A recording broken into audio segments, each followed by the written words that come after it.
my lungs just can't hold me. No man. Start a revolution with no man control. Start a revolution with the breath in my lungs. Sound off. Sound off. Hey, what's up, everybody? Welcome to Take on the World TV. You are watching Sound Off, the show where we cover Christian music, everything in between. This one's going to be controversial. Again, this is going to be Hell's Bells 2, The Toll Continues, our third reaction video on it. So tonight, joining us all the way from Canada, we have Johnny Rocket. What's up, Johnny? Noel, my friend. All right. Also hailing from Canada, Trudeau's #1 fan. Not. And the guy that's going to trigger you all tonight, our in-house heathen, with his Christmas tree in the background. If you get triggered by this, you may have to go look in the mirror on that one. So he is totally trolling right now. So this is totally purposeful. Dude, I put this up specifically for this show. I was about to say, you put it up for the entire show. He's going to tear it down after the show. Yeah. So guys, hey, we have not gotten very far in this series. I don't know how far we're going to get before we have to go. I think we're going to have to move on to something else. So tonight we are going to jump right in to this portion, which is going to bring, I've already previewed it. So there's going to be lots of discussion throughout tonight's show. I think it's going to be a good one. So thank you guys so much for tuning in and joining with us tonight. We're going to go ahead and get started. If you haven't watched part 1 and part 2, go back and do that. Some of our people that are normal guests on Sound Off, they'll hopefully be rejoining us sometime in the new year. So, and also we have a pretty awesome Sound Off episode from the Take on the World conference. So if you haven't got a chance to see that, check that out as well. And we all get to share on loss and grief. So tonight we are getting back into the dueling battle of Sound Off. Our different opinions, they begin right now.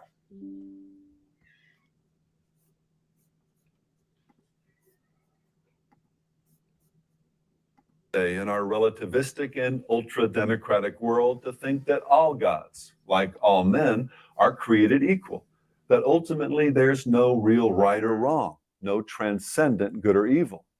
Artists like Mickey Hart can talk about communication with the gods like it's all pretty much the same thing. You have your God and I have mine. It's no big deal.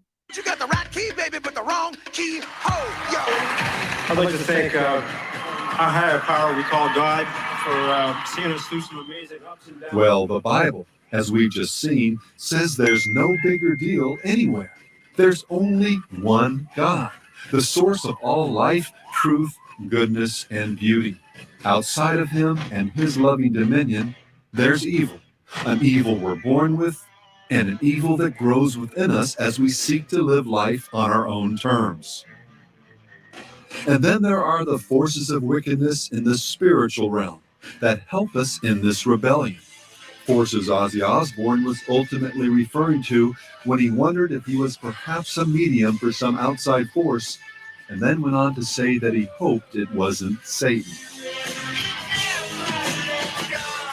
Ozzy does well to wonder, but wondering is not enough when it comes to those issues that go to the very heart of the truth, our lives, and our eternal destinies. We need to know. And we need to have the humility and the courage necessary to submit to this knowledge, regardless of where it leads. Over 2,000 years ago, the Chinese philosopher Mencius made a very perceptive observation about human nature. To act without clear understanding, to form habits without investigation, to follow a path all one's life without knowing where it really leads. Such is the behavior of the multitude.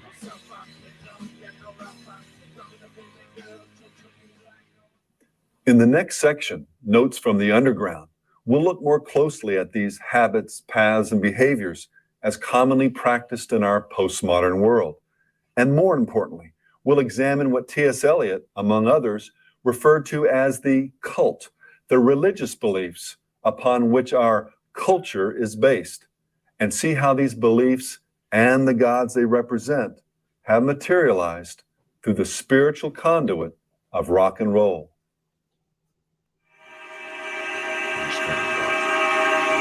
Satan, Satan, Satan, Satan. Our souls, we have the greatest proliferation of occultism in all forms since the 60s.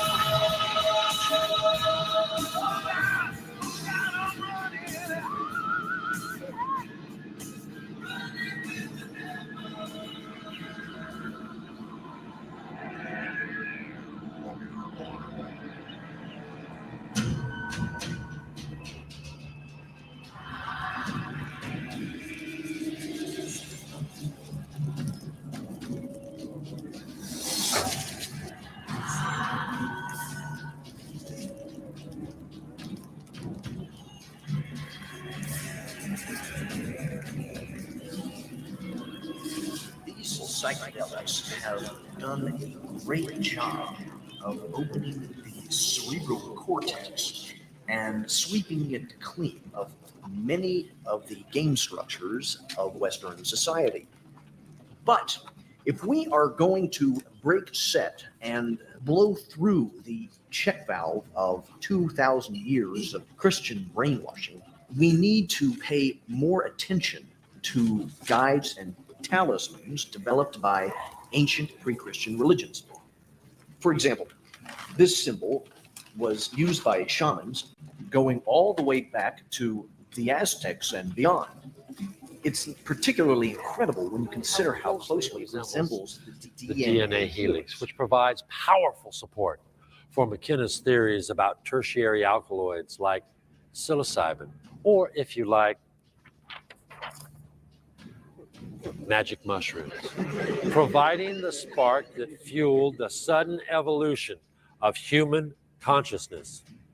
Now, your reading assignment for the rest of the semester, which I would highly recommend anyway, is generally considered to be the definitive work on the whole topic of using hallucinogens to reprogram the biocomputer that is. Hey, Jeremy, man, is this the book you've been talking about, bro, or what? That book rocks. Dude, that will blow your mind. About my second time through it, I got this idea for a new song, kind of like a journey to the center of your mind type of trip.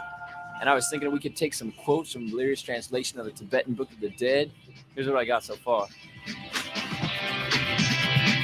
Turn off your mind, relax, and float downstream. It is not dying. It is not dying. I love the underground there. Brandon is so hot. Oh my gosh, he's so hot. I love their new song, Tomorrow Never Knows. They're God. They're God. They changed my whole life, man.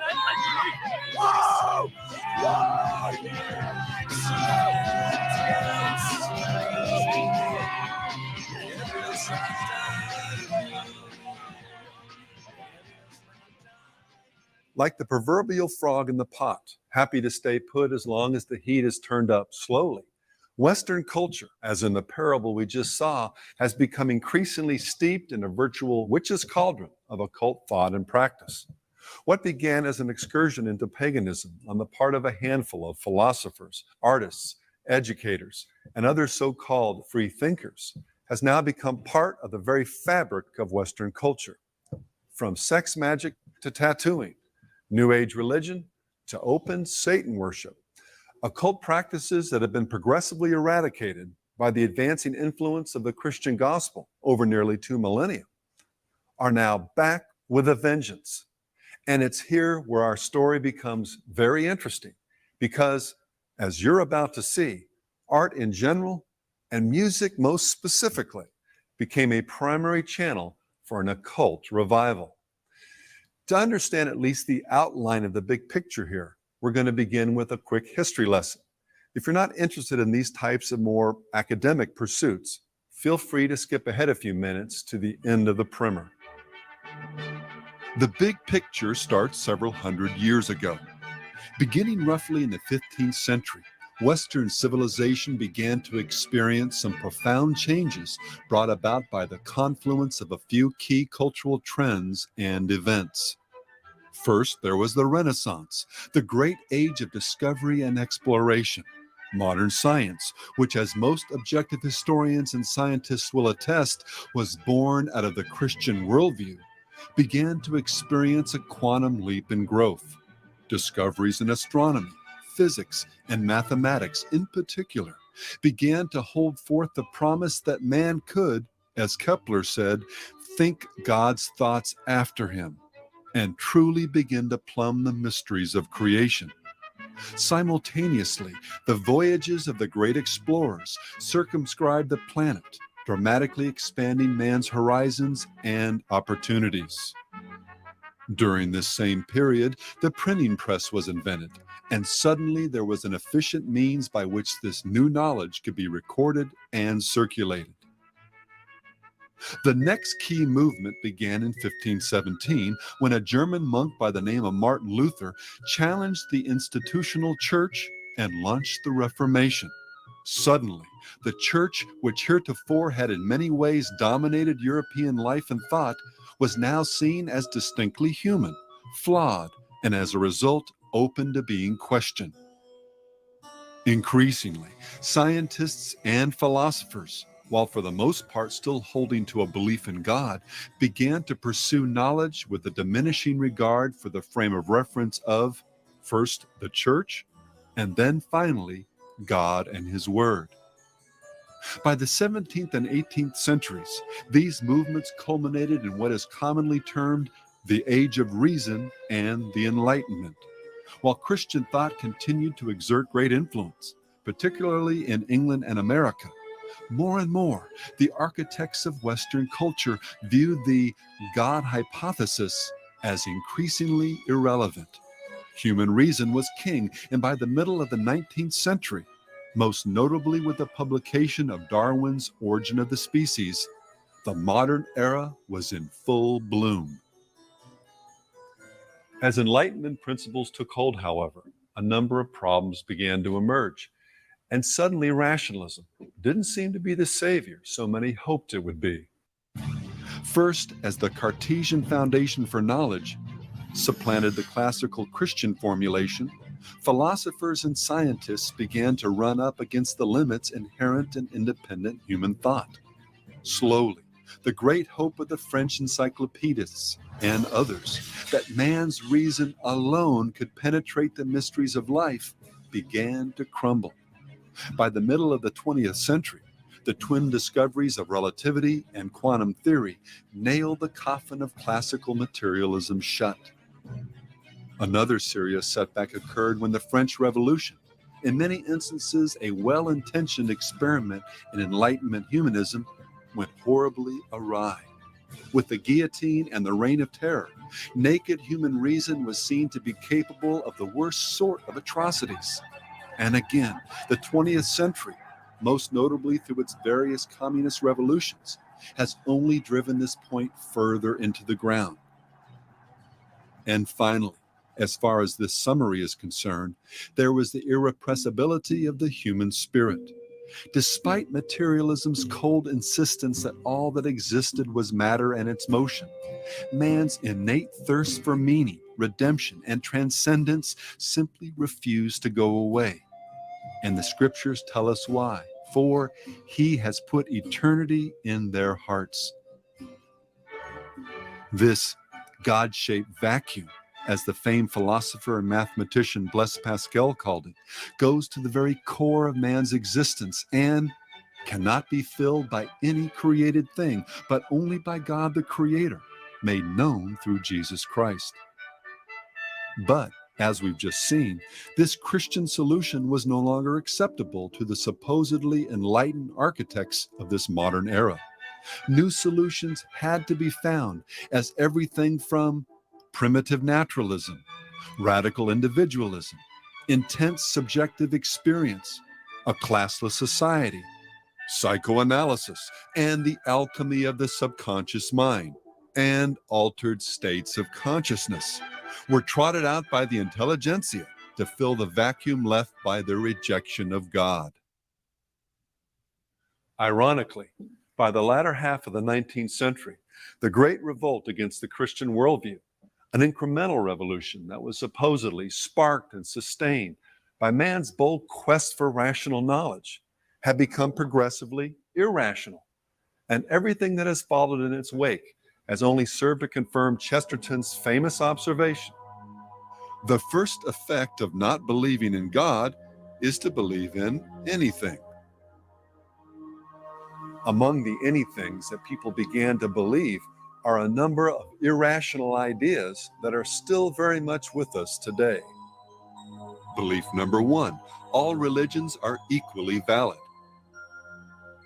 With the foundations of Christendom being set aside, people ran everywhere in search of answers to the mysteries that science had either refused to acknowledge or failed to penetrate.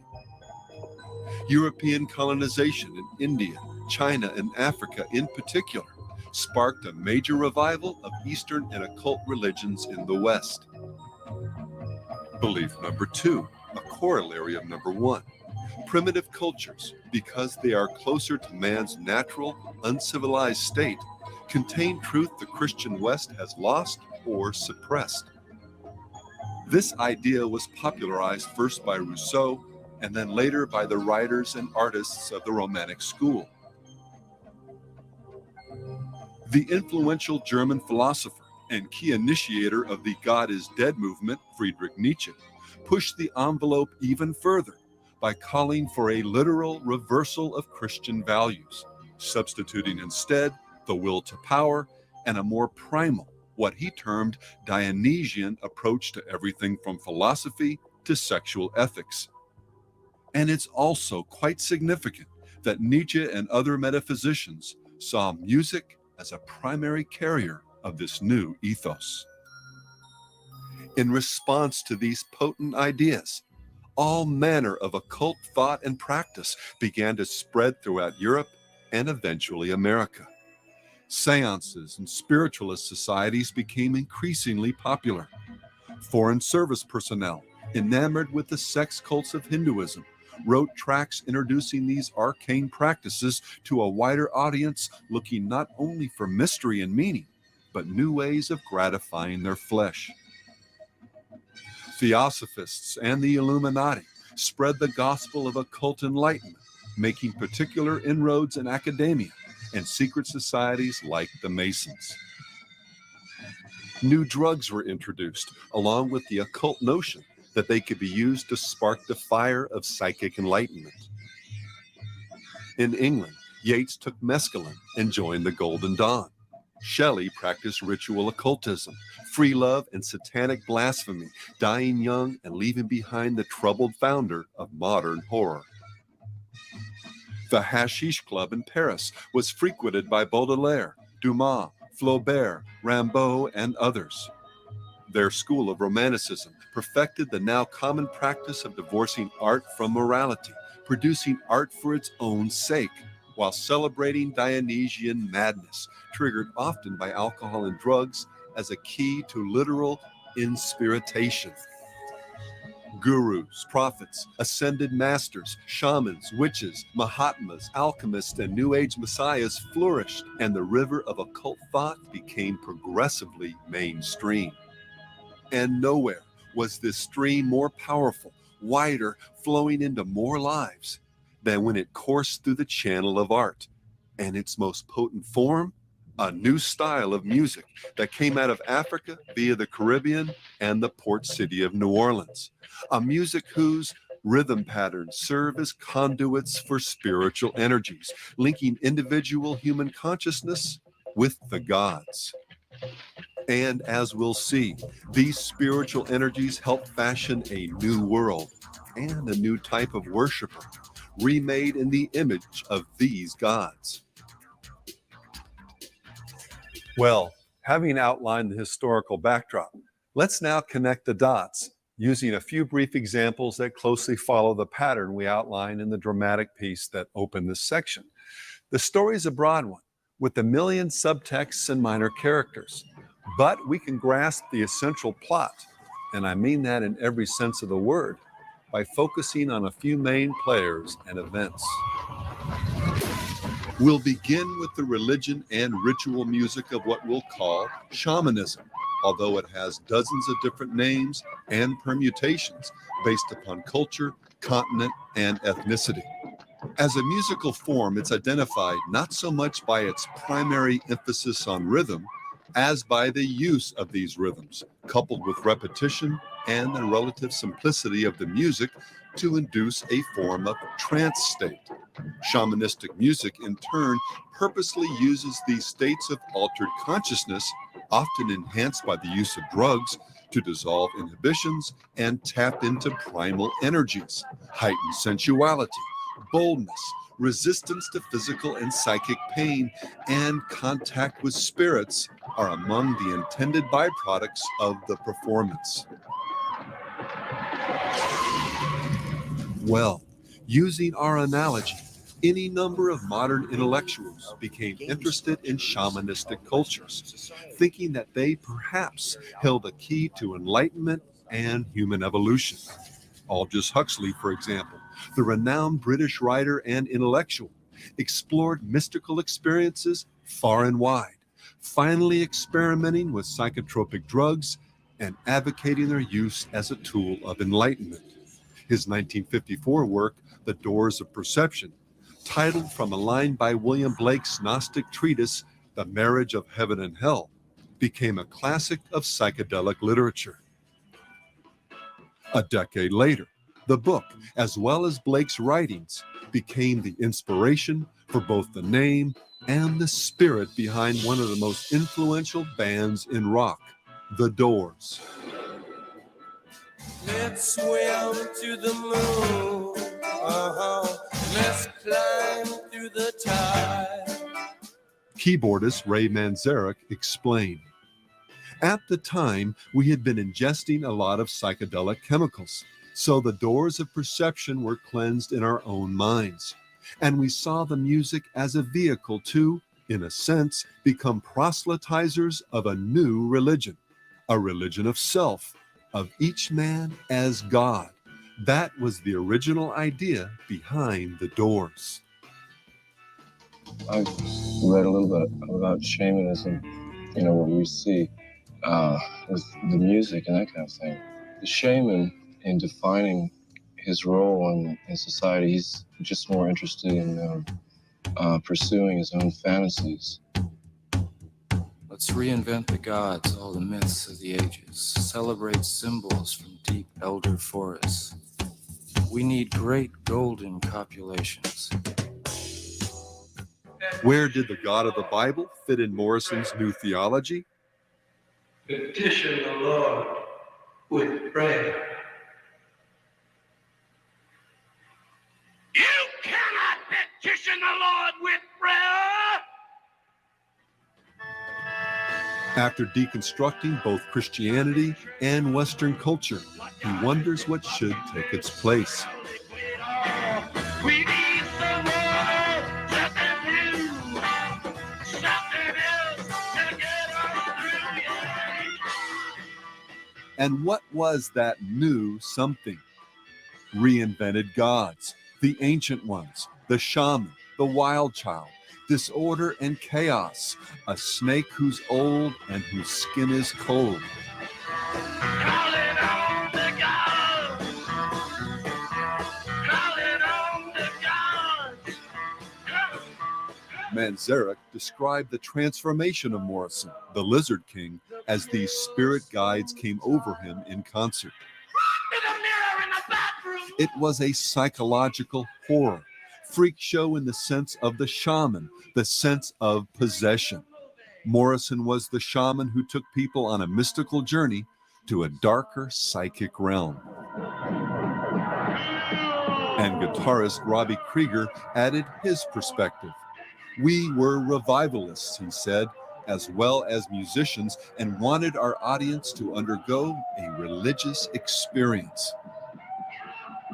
Well, millions of fans underwent this religious experience, following the Doors and dozens of other psychedelic bands into the mystical new age envisioned earlier by Huxley. The reason for the Doors, the raison d'etre for the Doors, was making music to plug yourself into the vibrations of the planet, harmonize your inner vibration with the vibration of the audience, the human beings vibrating in harmony together. It's like a pagan. It's like some sort of a mystical Christ. The release of the Kundalini power expanding in your body and curling and coiling upwards. The Aquarian age, in which we'll finally begin to merge all the religions and sciences and arts and whatnot, and we'll all realize that we are gods. Jim Morrison was a god to himself. I'm a god unto myself. We are all gods unto ourselves. So to put it outside of yourself is is a false messiah. That's a messianic. That's the end of 2,000 years of the culture, the religion that we're involved in now. The LSD trip. I salute the God within. There's a religious pilgrimage. The LSD kick. I salute the goddess within you. It's a religious ecstasy. Following a very similar tack was the grand old man of the psychedelic 60s, Timothy Leary. Psychologist, Harvard professor, and consummate free thinker, Leary coined what may have been the essential mantra of the rock and roll revolution. Turn on, tune in, and drop out. We're turned on, and we're tuned in, and we're very dropped out. Turn on, tune in, and drop out. Turn on, tune in, and drop out. What I'm saying happens to be the oldest method of human wisdom. Look within, find your own divinity, detach yourself from social and material struggle. Turn on, tune in, and drop out. In what may be one of the most telling private conversations in modern history, Leary recalled the first time he took psilocybin with Aldous Huxley. Huxley's eyes were closed, he said. Suddenly, he clapped his hands. Your role is quite simple, Huxley told Leary. Become a cheerleader for evolution. That's what I did and my grandfather before me. These brain drugs will bring about vast changes in society. We must spread the word. Huxley then continued with a chilling addendum. The obstacle to this evolution, Timothy, is the Bible. Leary, like Huxley, spent his life as a cheerleader for evolution, tearing down the foundations of Christendom and erecting in its place a syncretistic blend of Eastern religion, shamanism, and a do-it-yourself, drug-fueled enlightenment. Our Father, who art in cellular heaven within, hallowed be thy name, from whose loins we have sprung. And a primary tool for advancing this New Age gospel? You got it, rock and roll. One pill makes you larger. Speaking of the psychedelic bands that dotted the 60s landscape, groups that increasingly embraced his occult views, Leary declared, I rejoice to see our culture being taken over by joyful young messiahs who dispel our fears and charm us back into the pagan dance of harmony. In an essay Leary wrote at the time, he actually spoke of God becoming incarnate in a particular band. He or she, he said, has come back as the four-sided Mandela, the Beatles, the means by which the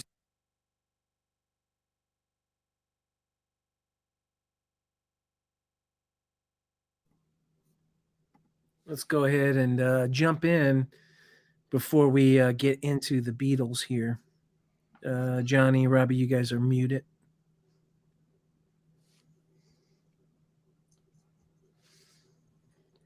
There we go. Correct. Yeah. All right. Actually, what I'm going to do is, Robbie, why don't you go ahead and there was a lot to unpack there. There's lots. There's so much. Yeah. Why don't you start? and then we can have some discussion around that before we get, because we're about to get a little even deeper here. Is there any like a certain like area you want to discuss, or I mean, like there's just so much there. Is there anything specific you know what? you want to focus on? Yeah, I think what we should really focus on right off the bat is the historical look, where this stuff comes from, right? When you look at modern music, we've looked at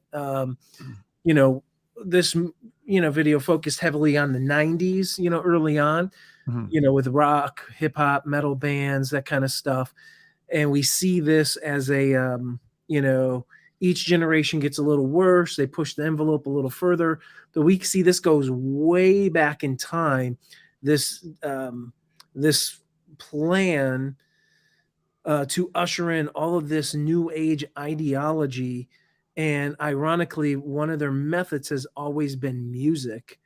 And I think that's you're seeing a lot of you're seeing a lot of connections now with like DMT, Christ consciousness. So the same stuff they were talking about and pushing is like it's more on that intellectual level. What I find fascinating is like Aleister Crowley, Timothy Leary. When you start looking at all of these different leaders and you start reading their works, they start talking about these bands and how impressed and proud they are that they're furthering the bigger picture. I think in a lot of ways, some of these bands were just, they're into it, they're doing their thing, they're artists, but it was really the brains, the intellects of the day that were really, seeing behind the scenes what was happening to the culture and pushing it through, saying the main obstacle would be the Bible.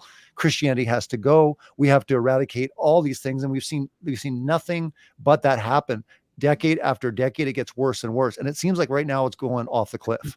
I mean, it's to the point now where they've, we were talking, maybe in the 90s, they're talking about abortion and all these bad things happening. And now, we're talking about like genital mutilation of children. We're talking about assisted suicide in multiple countries now. If you're depressed, hey, maybe you should just kill yourself. Like it's gone so incredibly wicked over time. And yet music's been a big, player in pushing all of this all along. So I find that the occult connections, when originally going through this, that was a big thing for me, was the occult connections and how, look, guys, look around, anything goes. Look, turn on TV. They're always talking about the universe and gurus and every other religion, but not Christianity. Same thing with music. It's cool and it's awesome if music talks about anything under the sun when it comes to the occult and spirituality, but you don't bring in Christianity. It's like, how can people not see there is a clear defining example when there is one religion that is singled out, but everyone else is embraced? Hey, we can't say nothing bad about Islam.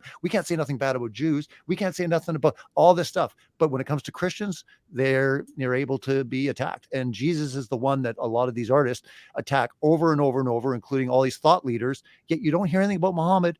You don't hear anything about all these great religious leaders, the Dalai Lama. How about Buddha? No, they're all preserved. They're all reserved. Hollywood cherishes them. They bring up great movies with them. But yet Christianity, they mock them and all this. So I just see it very clear. I think if someone really looks through the spiritual lens and saying, hey, look, don't you find that a little odd that like music, Hollywood, everything is 100% against Jesus and Christianity, yet every other religion, including the occult, which is just absolutely out of control right now with all the occult and witchcraft. I mean, how many movies, how many bands are open, professing witches? It all flies. So I think, yeah, we're seeing a lot in that in our culture. I mean, I have a question. When I was watching this, it's bringing me right up to where we're at right now, right?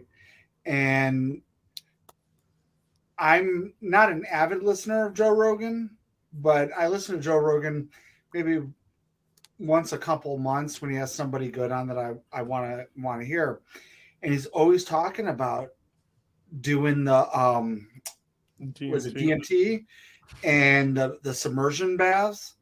And think about how many millions of people actually listen to him on a full-time basis and him spreading that. I have a guy that I worked with, and he literally goes, Doug, I did that. And I saw Satan. And it scared me. He goes, I really thought I was dead. And he goes, and that feeling's never left me. And right there, I just prayed for him. I just literally, but we're there again. We've got proselytizers of that movement. I mean, I would say that if you look into the music genre of metal and punk rock and all of that, Anton LaVey is so kind of passe. So is pretty much any of that movement from the 80s and 60s to 80s. That movement's kind of gone passe. It's gotten to be even darker because these kids have learned how to conjure spirits and demons. So I was just watching this, and I mean, I saw Hell's Bells 1. I'm watching this for the first time, and I can remember him going through this stuff, and it's like it all is starting to make sense. My older version is making sense to me.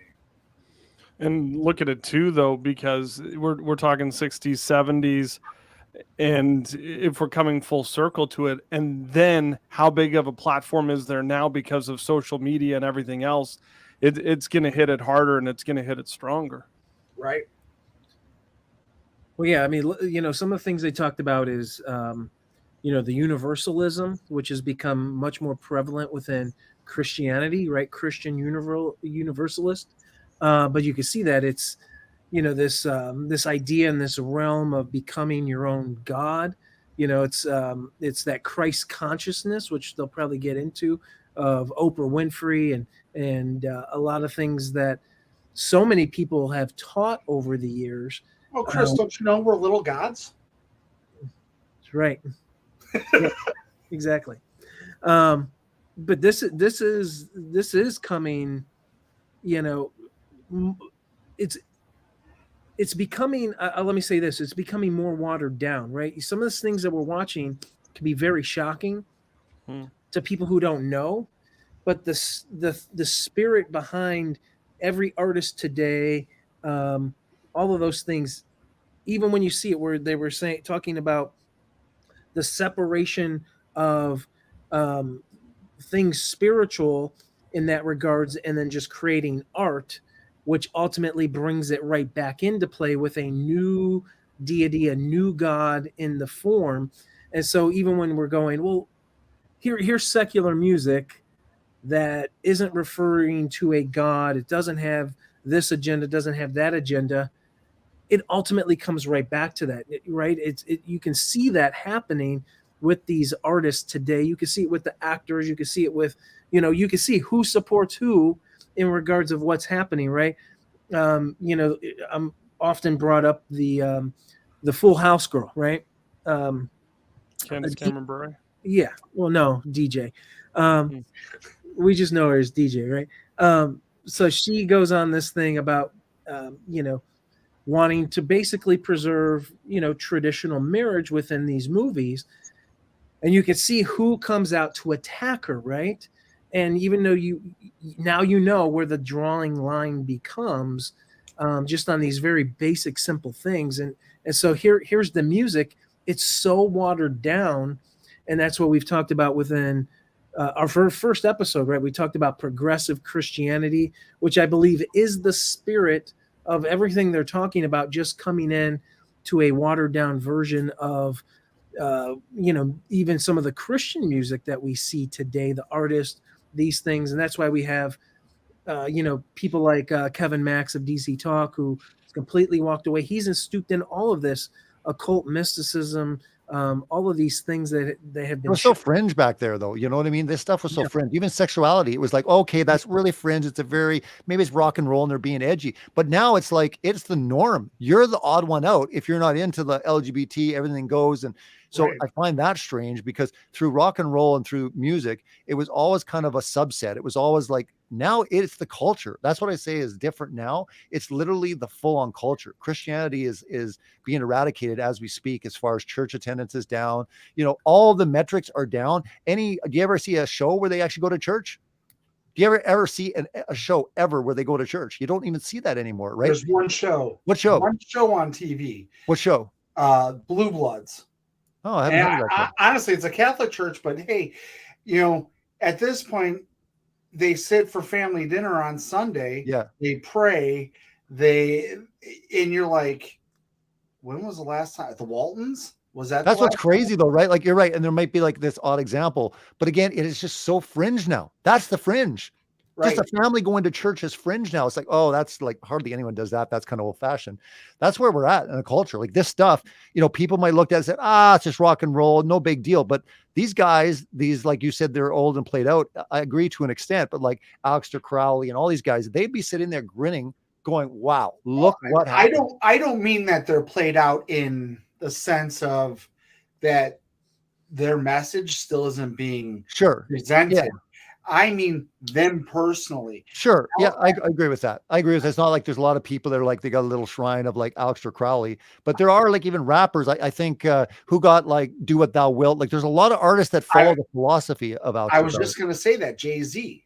There we go. Yeah. Wore that shirt. Yeah. Like everywhere. Isn't that insane though? Like think about this guy, like just Aleister Crowley, and yet you got Jay-Z. Like how many years later is still adopting that philosophy? And these aren't just small artists. These are the biggest artists. What's amazing is if you take the 60s, 70s, 80s, 90s, 2000s, take the top 5 artists of every decade, you're going to find some weird occult, signature on them. Like it's almost like they've been placed there for a reason. And there's like Chris said, there's that, spirit that is around them saying, here you go, push this new religion to the world. And you look at it, they're winning right now in the sense of the culture. In my opinion, they're really, really doing a powerful job on the culture. It's a serious state where we're at right now. And breaking free from that,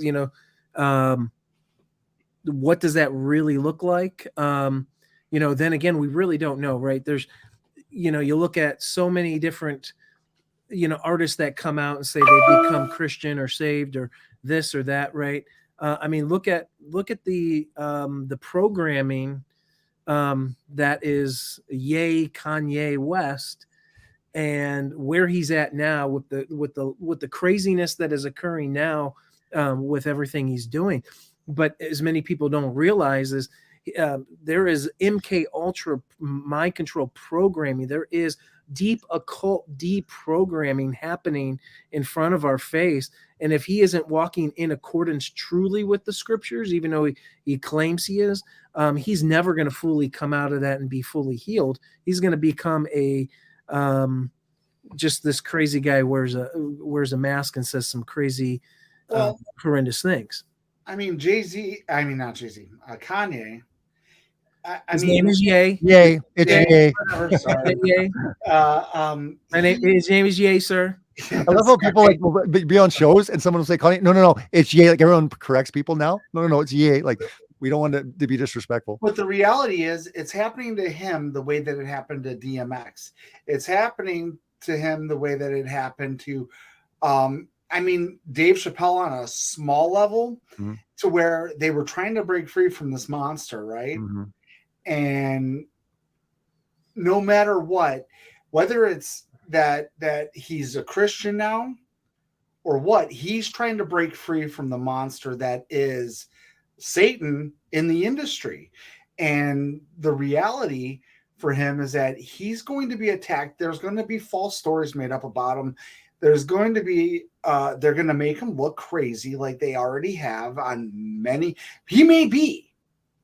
I'm just saying, we've all seen this, the documentaries. We've all heard like DMX. At least I have. I follow DMX a lot, the whole story. Like even when he got saved and they did a number on him, like it's quite the story. Right. He was satanic. He's literally praising Satan on stage. He's pretty hardcore. But then he rapped about necrophilia. He did, right. Yeah. But then he's going against them, and then all of a sudden he's getting arrested. They're finding drugs that he never he was a marijuana and coke guy. He never. So here's a question with these stories: can it just be about music? To like these labels, like you'd say, so what? So they change and they want to go a different direction. They're still doing music. Most people don't care for the most part. So it might be something. I think it's a strong vindication as far as music or the players behind it. They're doing actors too. Well, yeah, but exactly. But I'm saying there's more of an agenda. There's more of a bigger play with these artists, in my opinion. They're put in place to influence, to spread the message to the masses on what, they want to. I'm talking in the spiritual realm. I'm not talking even just about people. I'm saying, Ephesians, where it says spiritual in high places, the spirits that are behind the world saying, hey, we want to move in this direction. And we're going to use these, artists and actors, especially when they're in that big position. There's obviously some legitimacy, because so what? So someone says, hey, I don't want to start talking about necrophilia and I don't want to talk about Satan anymore. Okay, there's lots of artists that don't, but for some reason, some of these artists really get it bad the minute they want to turn away from the most outrageous shock value in the satanic spiritual realm. It's whoever's going to fall in line. It's Yeah. okay, we're going to bring this person up, and then if this person doesn't want to do it anymore, we'll either kick him to the side, contract won't be renewed, or we'll just make up some weird stuff about him, and then we'll bring that next person in. Yeah. Whoever that is. Yeah. And that's why when we're talking about this stuff, where I look at such people as like Brian Head Welch, and that, obviously, I mean, I just watched a Korn video from their last tour, and they're doing the same old songs, and he's rocking on stage. And I'm thinking to myself, and I'm not trying to blast his Christianity or talk about his heart, but I gotta ask. We all should ask, bro, how can you get up there and sing that stuff? How, I mean, I just spent time with POD, and they're great, but I have a hard time walking into the House of Blues anymore, because over the stage is all the symbols of the different religions and say coexist. What does that have to do with music? Well, that's what Chris brought up, the whole universalism, right? Like they brought that in the documentary, or, Hell's Bells. It's a big deal. And you see this all through media and music, where they're pushing this whole, like, all roads lead to the same God, coexist. We're all the same. It's one God, and everyone has different beliefs. But again, it's a very deadly thing. It seems good in nature. It's like, hey, we should all just, agree, and there shouldn't be any division. But there's one religion. There's one man, I should say, that said, I am the way, the truth, and the life. No one comes to the Father except for me. Like, he's the one, he's the only one that said, no. There's only one way. And yet the world hates that. They're like, no. Muslims, they know God as, Allah, Christians, Jews know God as, Yahweh, Christians know him as, and all I'm saying, it's the same God, but, they're all just different, ways of looking at it. But that's what the world wants to embrace. But again, that's all throughout music. It's going back to music. It's all throughout music. And you see this all the time, pushing, or the spirits behind music. We're pushing universalism. We're pushing this whole coexist. Coexist, if you look at even how that was all come together, because it's got all the symbols, right? It's got the crescent moon for Islam, and right? It's got the cross. Yeah. Right. I mean, even U2 had that up on their stuff, coexist and stuff like that, right? They started off as just a Christian band, as you'll know, and then now they got coexist. So like Chris said, it infiltrated the church a lot, universalism. Well, I mean, I think that the agenda is working. I think that, I've never been so like scared for my children and for the youth of like the cities that I work in, because I'm like watching them and they look like mindless sheep, and they're following whatever shepherd is leading them. And whether it's, mass killings, or it's, just being hopped up on all this medication, one of the things that I have to do is talk about medication compliance with these kids, and all they need is love. All they need is somebody to actually give a crap about them. So I think that the agenda is working. I mean, my kids used to watch SpongeBob, and I never paid attention to it. Once I started paying attention to it, it was never allowed on in my house again. Have you seen the Illuminati? That's minor compared to what you got to worry about with kids today. Like my kids are young, and I'm horrified at some of I'm talking preschool level stuff that's seeping in. It's insane. Yeah. It's just crazy with all the now YouTube channels that have all this stuff on it that, parents are just like blindly allowing. Well, that's the thing with the progression. It's like, how crazy is it going to become? Because every decade it's got that crazier. Like you just said, the stuff. Robbie, how can you get any worse? Well, you think that, but again, Yeah, it and is it going to get does. worse. It's going to get a Yeah. lot worse. And again, there's only, if we can get into that another time, but there's only a few thresholds. But they're really pushing one in big time right now. They're So really pushing I think pedophilia. music's actually going by the wayside. If you see the trends in music, it's Yeah. not as big. Yeah. There isn't as Spotify and digital downloads and stuff like that, but it's not. I mean, a band to make the Billboard Top 200 only have to sell like 10,000 records, Yeah. where it used to be 10 million. Yeah. We really And- need to like interview some kids that are like 12, 13, 14, and just find out like what is Past the their music. bedtimes right now, Robbie. Not tonight. I'm just saying in general. I'd love to know exactly like the music, what's behind it. Like these are older videos. We can only guess what they're listening to, but what's the influence? What's it pushing them towards? Like I don't really know a lot of You the don't new have music. to sell anything when you can listen to it for free on YouTube. Yeah. You can stream it for free on your PCs and laptops on Spotify. But see, that's the thing. The real artists hate YouTube, hate Spotify. Sure, but the fact is that's why nothing's selling. To answer that question, why nothing's selling, you don't need to own anything physically. You don't need to download things. You don't need to spend money to listen to artists. I mean, for crying out loud, you can go right to specific downloaders and download. If you want to download music, you just copy and paste it from YouTube over into this program that's free, and you can get 15 songs a day for free for the rest of your life, or pay $15 one time and download as much as you want anytime. And you can own all your music that way if you want to have physical music. So it's still, I would disagree. It's never going to go away, because you can see this is their avenue and their angle historically, right? History always continues to repeat itself and do the same thing. And what you saw through all of that occult, all the shamans, all of those Timothy Leary, all of those people, right? It was always music, how they moved their message across.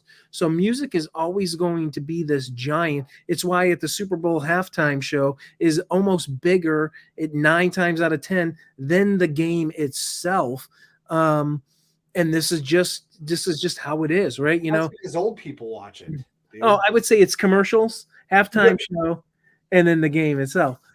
Old people are watching the halftime show. I mean, that's why they pushed Dr. Dre and Snoop last time. I mean, it's. Oh yeah, they know their market. It's their demo, right? They know their demo market 100%. I totally agree with you. They're not going to have like. No. I don't even know a new artist right now. I don't either. I just. Chris does. Chris actually stays on top of it. We were talking, what was it, a few months back, and you're like, "Oh, have you heard the lyrics of this song?" I'm like, "Actually, I haven't." You were talking about one of the new songs, and you're like, "The lyrics are bad." So obviously, to that point, it's progressively getting worse. But I look at it almost like, what's left in music to push on the culture? It's pretty if you think about it for shock value and stuff, it's pretty much all there. Like, there's not a huge push like, hey, we need to introduce this slowly into the culture. Every time they did this in music, it would be this slow little, hey, let's just get them used to it. Madonna said, if something is shown that's shocking, if it's seen over and over and over, eventually it will not be shocking. You'll be desensitized to the point that you will start enjoying it. She said that. She says, I'm doing this because over time you're going to get desensitized to the fact that you're all of a sudden now, I'm used to this. Now I need something of shock value. And that's what they've done continually. But they know that over time, repetitive, shocking stuff, pretty soon the culture, like we're talking about like pedophilia now, like, notice that we're not really talking about all the shocking stuff. If our grandparents, came alive or something, and they saw what was going on, they'd be horrified. We're used to a lot of stuff that we just kind of watch on TV or we listen to music. And now we're on these big stuff, but there is so much stuff that's happened that we should be like, oh my goodness. Like, they have literally decimated everything to do with the Bible's credibility, of the authority of the Bible, Jesus, church, every single ounce of it. They've done it. Well, I mean, we moved from Elvis shaking his hips to Madonna wearing a wedding dress, doing whatever she did on stage. Kissing Britney Spears. And then kissing Britney Spears to Billie Eilish doing her thing, and Miley Cyrus doing her thing. Yep. you can't get. You can't push the LGBTQ community. We're on the trans thing. We're not even talking about lesbianism, and we're not talking about gay anymore. That's just whatever. It's love is love. But that was going on in the 80s with Boy George. And, Sure. But remember, it was shocking. It was like, oh, did you just hear? Oh my goodness. You know, Boy George is gay, but it was seen as like so freak in nature and stuff like that. And then even when they brought it in, you're like, well, you know, love is love. Hey, it doesn't bother me as long as you do what you do, and it doesn't bother me. Fine. Well, that's why George Michael stayed in the closet for as long as he did. I know no one's staying in the closet anymore. But the fact of the matter was, it was Pandora's box. What people don't realize is that was Pandora's box. Once it opened, everything is flooding out. Once you redefine marriage, it's over.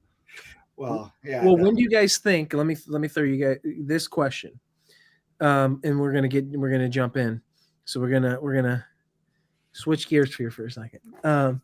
When do you guys think we will see the very first open gay Christian artist accepted by mainstream Christian industry? Johnny, what do you think on that one?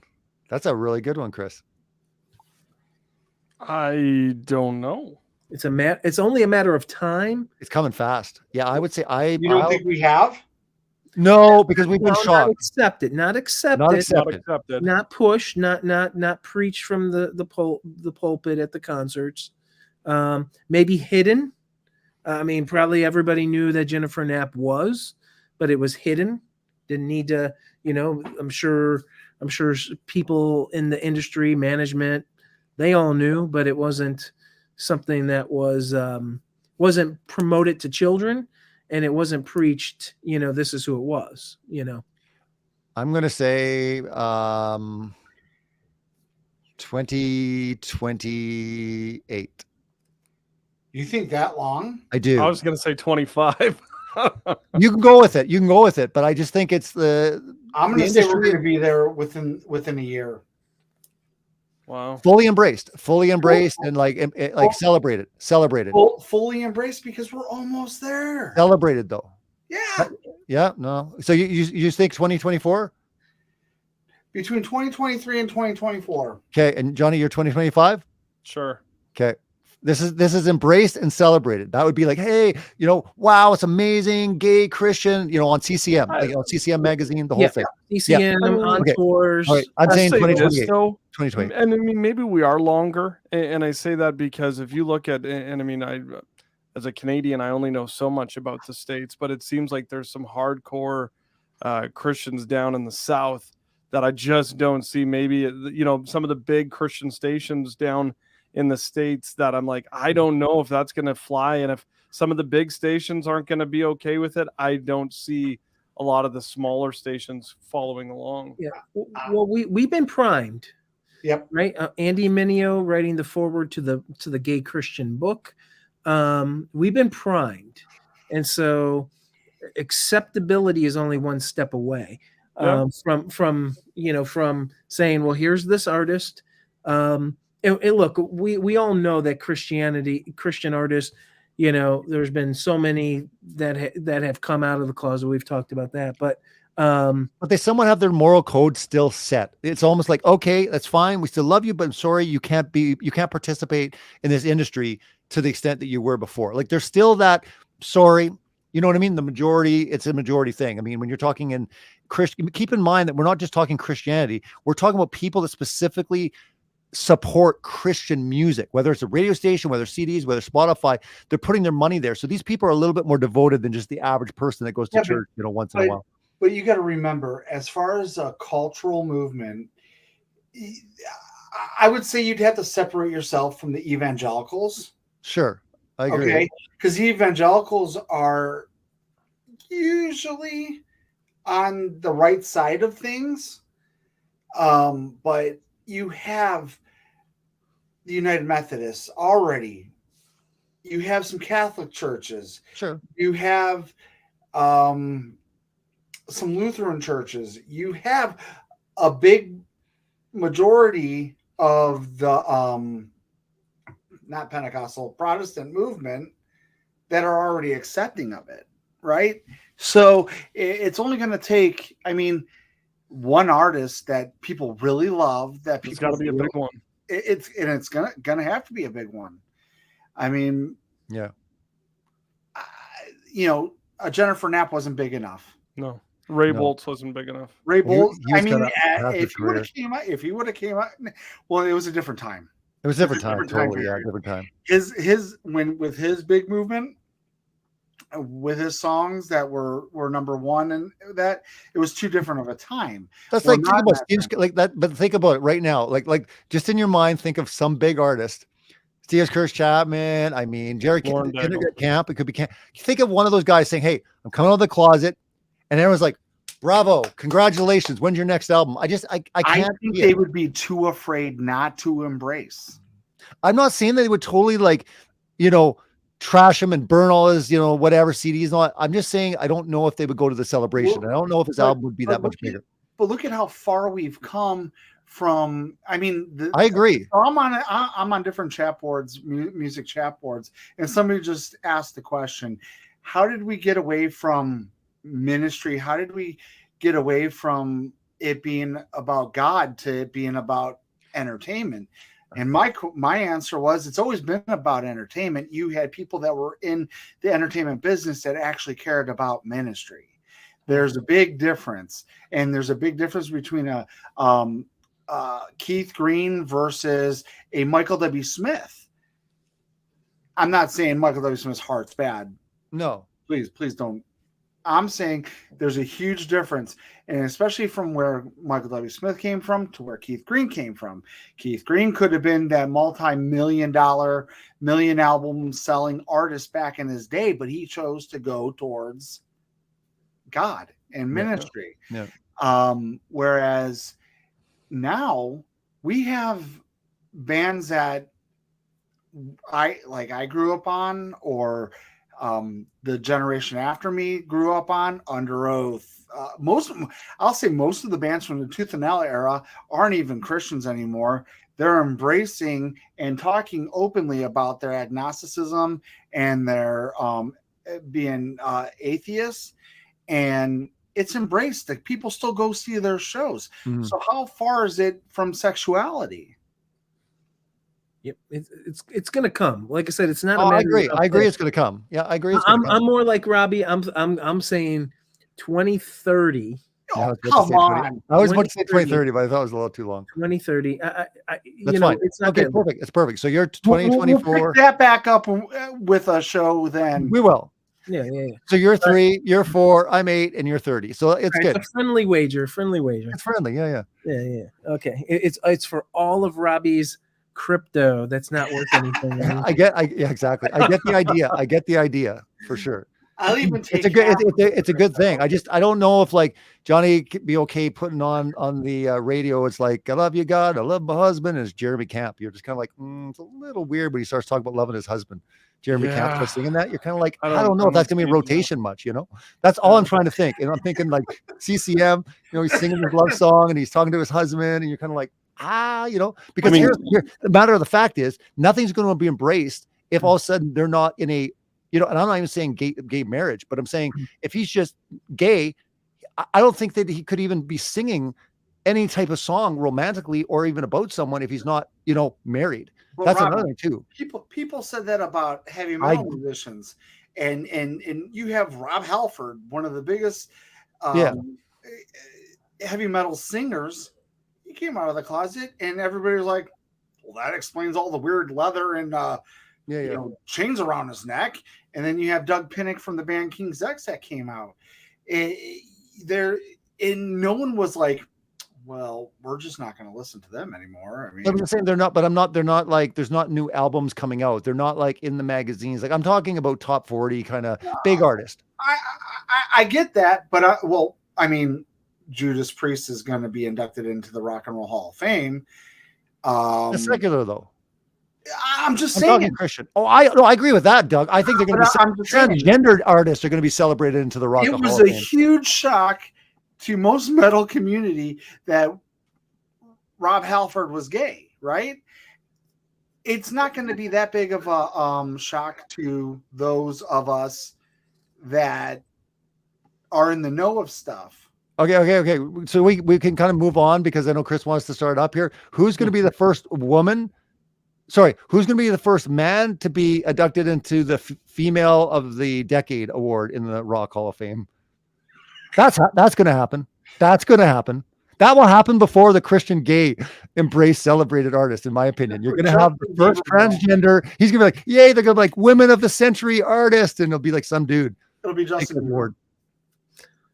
All right, let's get to the Beatles. Let's go ahead and jump. Hey, before we do that, hey Robbie, how's your FTX stock doing? Dude, I wasn't at FTX. What are you talking about, man? You're tripping. I'm kidding.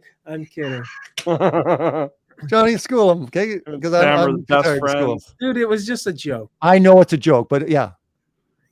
Okay, guys in the chat. I was telling everyone not to touch FTX. He is very what's the right word? Very sensitive about his crypto. Yeah, have sympathy, man. It's all down. I'm like, I got nothing now anymore, man. Crypto's done, man. What am I gonna do? It's over. It's over. I lost my The ride's over. Here we go. We're gonna jump in, and we're gonna see you guys in just a little bit. The new gospel, music. The sacrament, drugs. And in what became the virtual model for our opening vignette, John Lennon became so enamored with Leary's thought and practice, he used his translation of the Tibetan Book of the Dead in the lyrics for the 1966 release, Tomorrow Never Knows.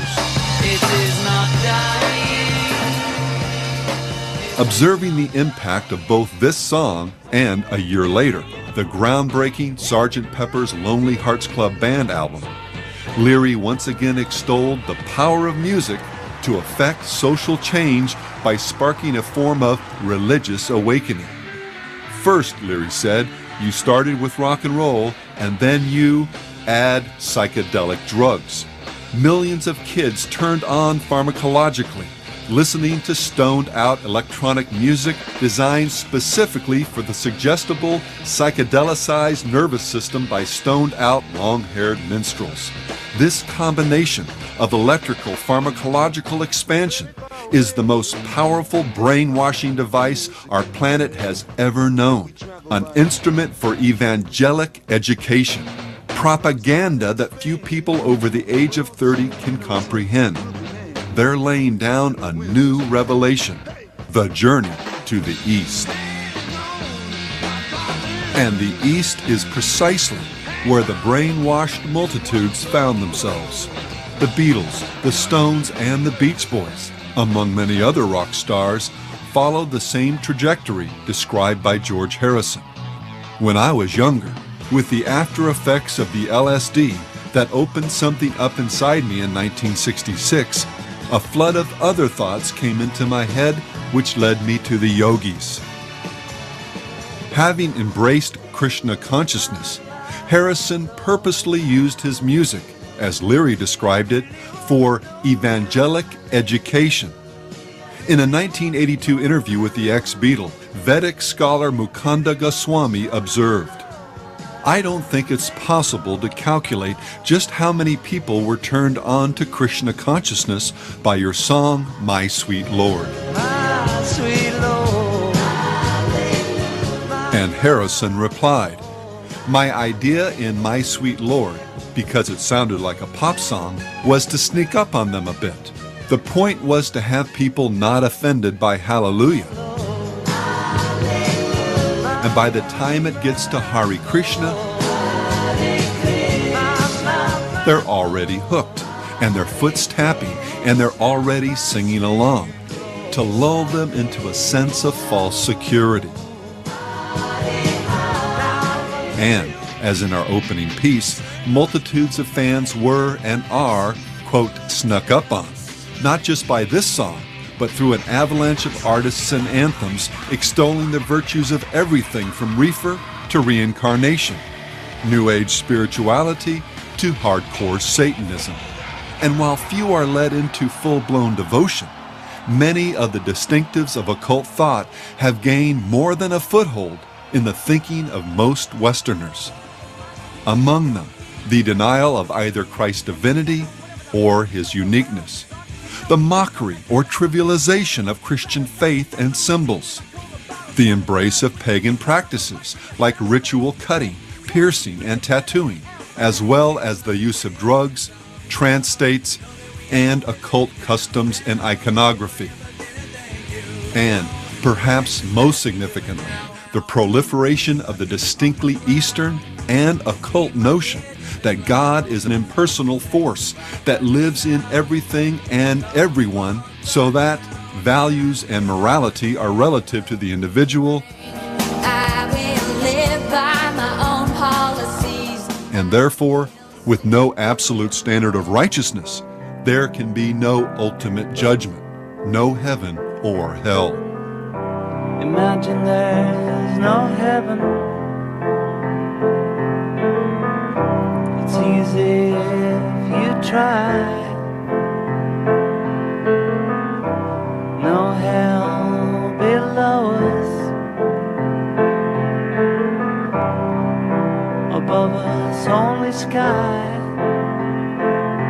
John Lennon's most famous song is among the few truly universal and instantly recognizable anthems that rock has produced.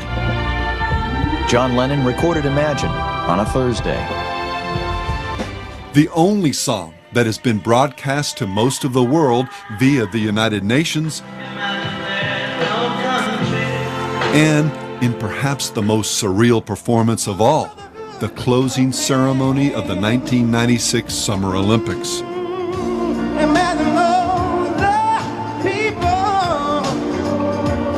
Not only is the song fundamentally communistic, not only does it hold forth the unattainable and ultimately occult notion of a man-made utopia, but by denying the existence of heaven, hell, and finally even God, Lennon, and apparently much of the world, seeks to deny the one thing that holds tyrants in check and that guarantees individual human freedom and dignity.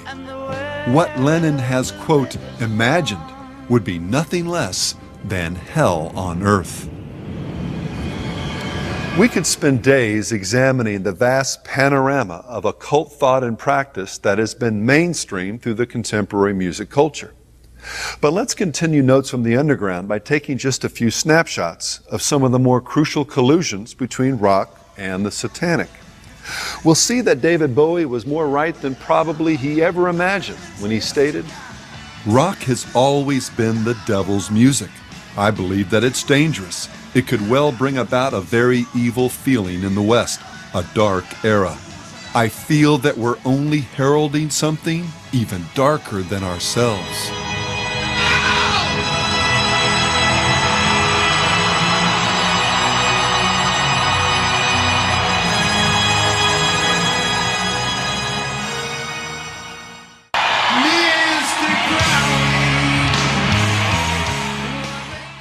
It's been well said that a person is known by the company he or she keeps. Well, in the world of rock and roll, there's one guy who pops up so often, you'd think he'd invented the backbeat. The Beatles featured him, along with Aldous Huxley and 4 Hindu masters, on the cover of their Sgt. Pepper's album. The photo montage was made up of what they called people we like and admire, and our heroes. Their choice was a significant one. Aleister Crowley is generally considered to be the most important and influential occultist of the 20th century. Clever, well-educated, and a prolific writer, Crowley was a walking encyclopedia of occult thought and practice. Dubbed the wickedest man in the world by the British press, Crowley preferred his own pseudonym, the Great Beast 666. In August of 1914, the World magazine published an account of some of the semi-public ceremonies Crowley held in London. Journalist Harry Kemp attended one such ritual and noted, "Then came the slow, monotonous chant of the high priest. There is no good, evil is good. All hail, Prince of the world, to whom even God himself has given dominion." Kemp continued, sounding for all the world like he was describing any number of contemporary rock concerts. Men and women danced about, leaping and swaying to the whining of infernal and discordant music. They sang obscene words. Women tore their bodices, some partially disrobed. One fair worshiper, seizing upon the high priest's dagger, wounded herself in the breasts. At this, all seemed to go madder than ever. Such was Crowley's ministry at the age of 39. By the time he died 33 years later, fearful, sobbing, and with the last words, "I am perplexed," upon his lips, his dark legacy had reached sufficient critical mass to almost single-handedly, in the words of occult writer Robert Anton Wilson, spark a worldwide revival of paganism. Well, in 1918, Crowley took a great magical oath, which was a serious thing for Crowley. He took an oath that he would surrender all of his magical powers that he had achieved until that date to concentrate his energy single-pointedly on the one task of destroying Christianity and reviving paganism. And I think if you look around the world, it's pretty obvious that Crowley has been a remarkable success. Paganism has made a big comeback in an organized way. Neo-pagan groups, and in an unorganized way, our whole society has become more pagan. I'll tell you, when I was a kid, I read Robert Anton Wilson and all this shit, and here we are, we're standing here, we're talking about this shit, and it's real. If you do these things that you're told by Aleister Crowley, if you actually do what they say, things happen. Things occur exactly as it's described, and we can all do it.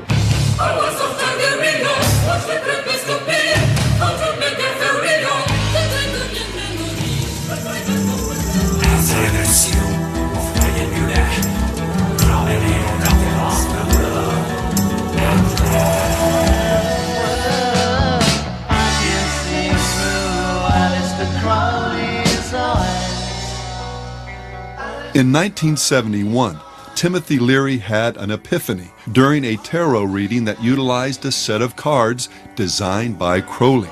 His revelation? That he was Crowley reborn and was to complete the work Crowley began, preparing humanity for cosmic consciousness. Leary acknowledged this powerful connection with the great beast in a letter to Wilson, observing that the coincidences, synchronicities between my life and his are embarrassing. From this connection flowed frequent references to Crowley, his philosophy, and their common destinies in Leary's writings and speech. Well, I've been an admirer of Aleister Crowley. I think that I'm carrying on much of the work that he started over 100 years ago, and I think the 60s themselves. You know, Crowley said he was in favor of finding your own self and do what thou wilt shall be the whole of the law under love. It was a very powerful statement. I'm sorry he isn't around now to appreciate the glories that he started. The phrase, "do what thou wilt," was taken from the Book of the Law, Crowley's most renowned work and one whose composition is worth understanding in the context of our study. While visiting Egypt in 1904, Crowley's first wife, Rose, began going into spontaneous trances, muttering things like, "They are waiting for you," and "He who was waiting was Horus." Intrigued, Crowley and Rose went to visit the Cairo Museum. From a distance, she spied a glass case and exclaimed, there he is." Upon inspection, the case did contain an image of Horus painted on a wooden stele, but what particularly stunned Crowley was its exhibit number, 666, his number, the number of the beast. Convinced now that something supernatural was happening, Crowley went back to his hotel and performed a ritual, summoning this higher power.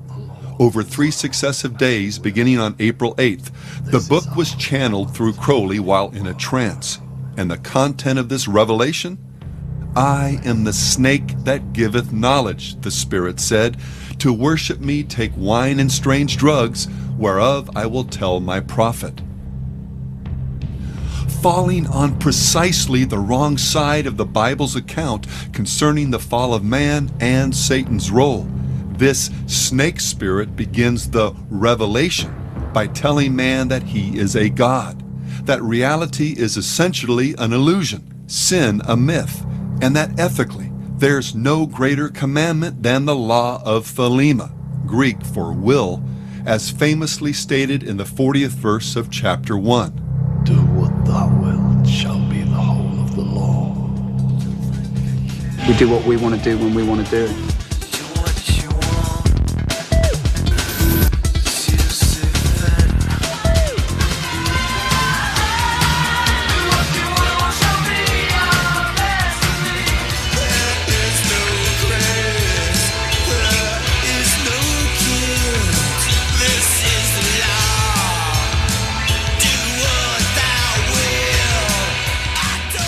Well, today that same law has been written, spoken, or sung about by more contemporary artists than even Robert Anton Wilson would have imagined.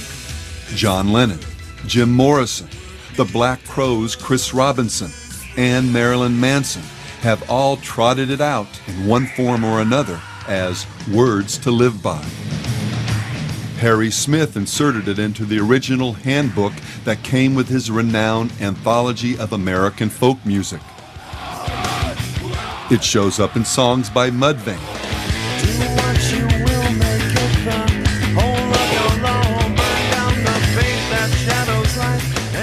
David Bowie, The Only Ones, The Electric Hellfire Club, Alphaville, Throbbing Gristle, Numb, Ancient Ceremony, Eddie and the Hot Rods, Death SS, Theater of Tragedy, Cult Disciples, Therion, Psychic TV, Celtic Frost, Bruce Dickinson, Moonspell, Graham Bond, Sepultura, Edge of Sanity, The Lords of the New Church, and Marilyn Manson, among others.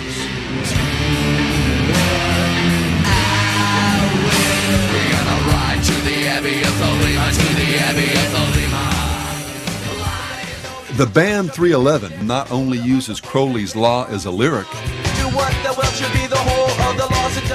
the bass player had it tattooed on his leg, as well as Crowley's Tree of Life design on his back. Punk band Unwritten Law had Crowley's law written on their concert t-shirts. I'm closer to the golden dawn, immersed in Crowley's uniform of imagery. Among rock artists who have studied and embraced aspects of Crowley's magical system, Daryl Hall, Sting, Coil, and Killing Joke, among many others, could relate at some point in their careers to Bowie's comment, "My overriding interest was in Kabbalah and Crowleyism, the whole dark and rather fearsome netherworld of the wrong side of the brain."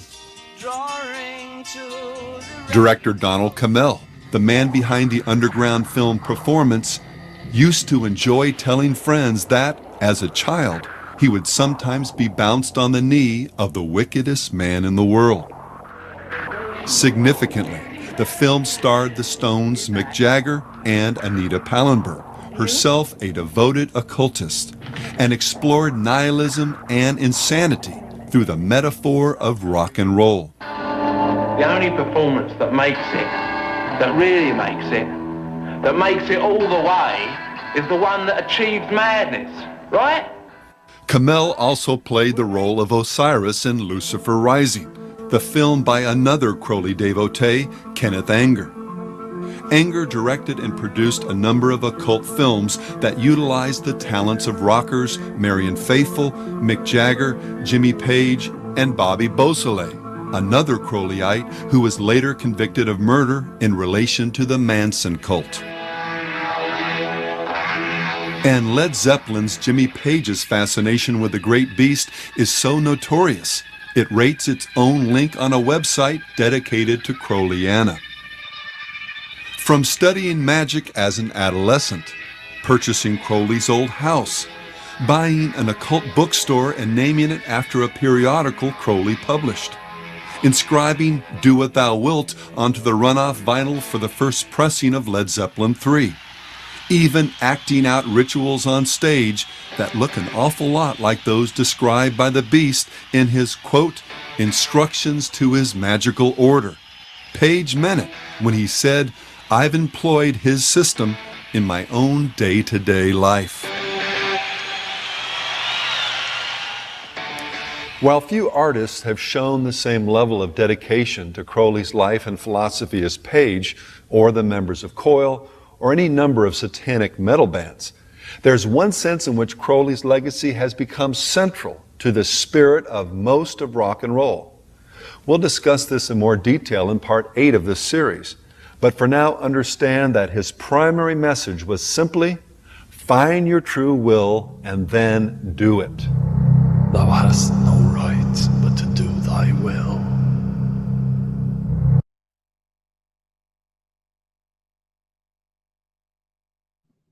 All right.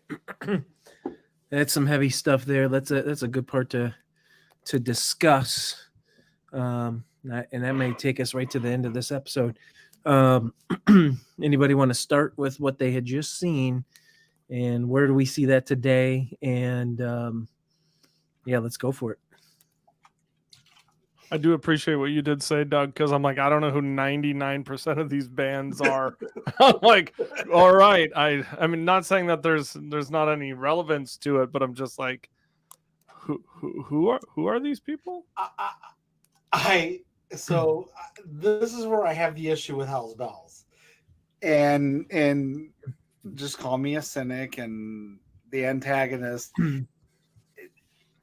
There was like maybe 8 bands that actually had any kind of following that he talked about, and that would have been Manson, Sepultura, Bowie. Yeah, but even Manson, sorry to interrupt, but even Manson would have millions and millions of people, and he's employing. I agree. A lot of these are no names, but they had like a genre, and there were kids that it was appealing to, and some of those artists were big enough to do for. They're bigger than a lot of artists. I mean, Marilyn Manson was like in the millions. Marilyn Manson's. That's what Doug's saying. Yeah, but I'm saying there was like 8 artists that were actually huge. Yeah, that but at the point of making this film, we don't have Jay-Z in there. We don't have all the other hip hop artists that quote all this stuff. I mean, there was This lots is 96, like 96, right? So keep in mind, there's like a ton of stuff. All the 70s, look, all the 70s bands, you can't get much bigger than the 70s bands, people that he mentioned. Well, So some of the 90s metal bands, some of the obscure stuff I can roll with. I mean, look, exactly, I know Alan Aguirre is going to be upset. Bowie was huge. I mean, like, yeah, I get it. So let's just. Bowie was pretty big. He was huge. He was massive. Like, no. What people are missing is that I'm saying like the Hellfire Club, the punk rock, and why is anyone following the Book of the Law? The guy, like, it was 100 years. Hardly anyone knows who Aleister Crowley. Like, before tonight, Johnny, had you heard much about Aleister Crowley in your entire life? I did. No, so he never even heard of the guy. The very fact that it's that many people that are like tattooing it, or whatever, that philosophy. And I think coming up, it shows like the biggest thing outside of that, do what thou wilt, was do what you want. But Robbie, before you were a Christian, Johnny, before you were a Christian, had you ever dove so deep into music that you read the liner notes, you followed what these artists said, what they preached? Because I can tell you, I knew who Aleister Crowley was at age 12. Oh, wow. I knew who most of these satanic guys were by that age, because I followed that stuff even back then. I'm saying the bands that he's picking were lame back then. It doesn't. No one followed them. Here's the deal. It doesn't matter. Yeah, if you follow Crowley and the Book of the Law, get it tattooed onto your body.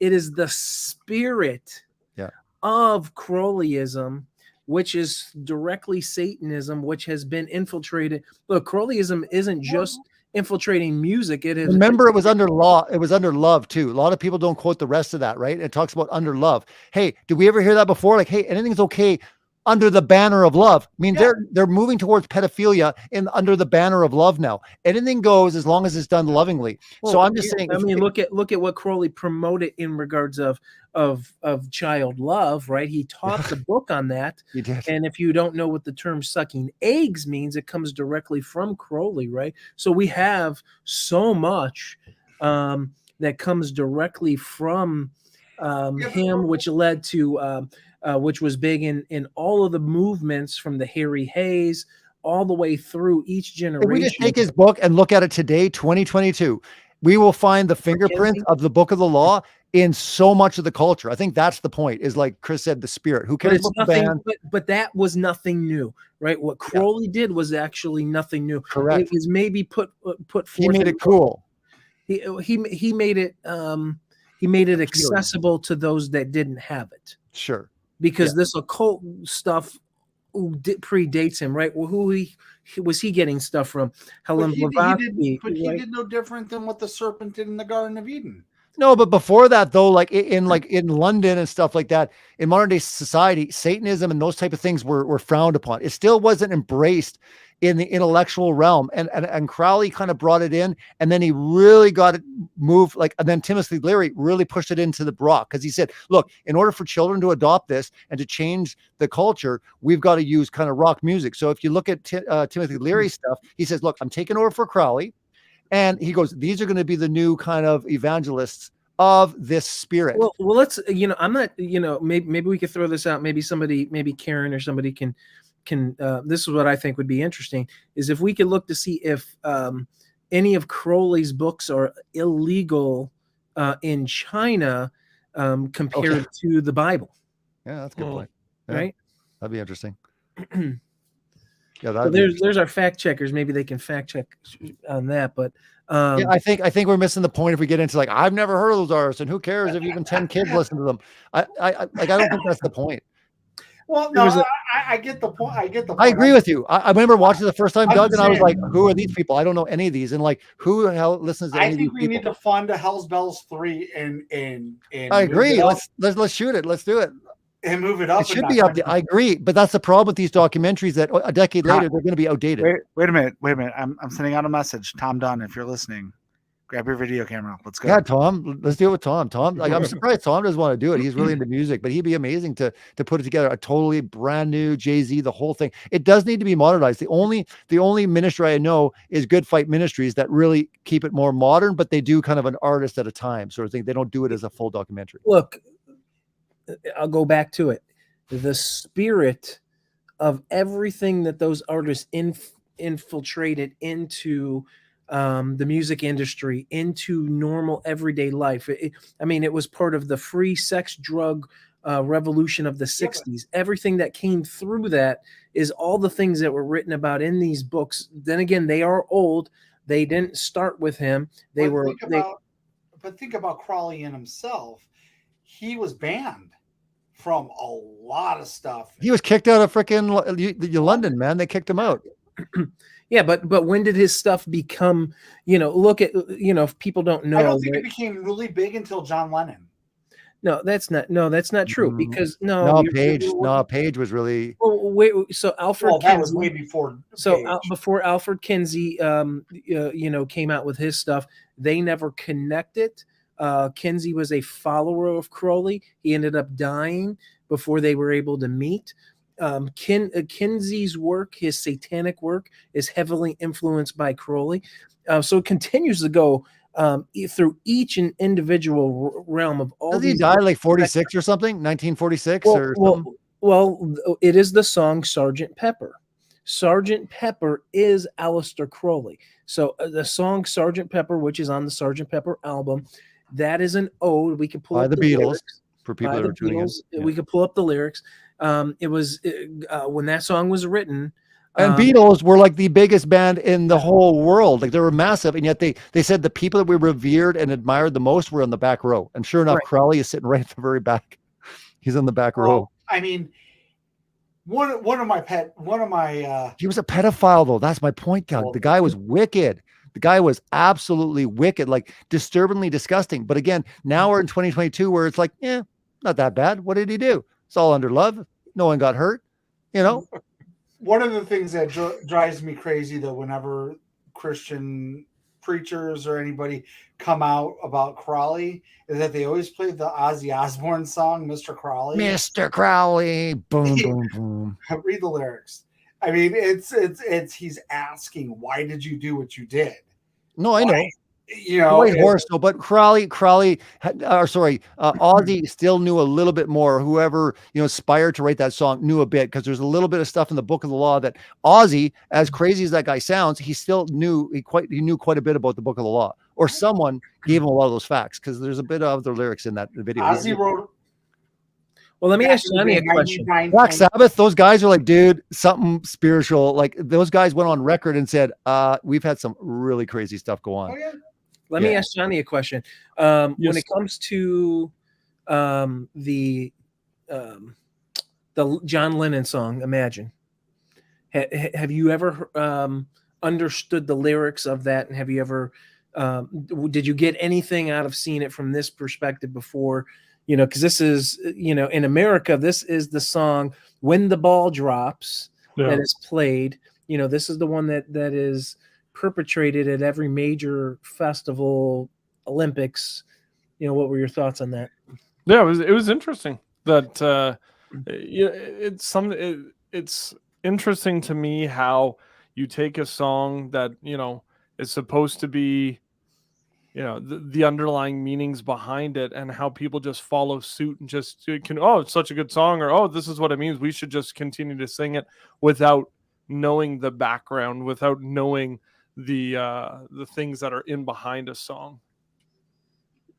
Right, just like My Sweet Lord, which fooled a lot of people thinking originally. I mean, I think everybody who lived at that era and that time, they all know that is about Hare Krishna, but not and nothing to do with biblical Christianity.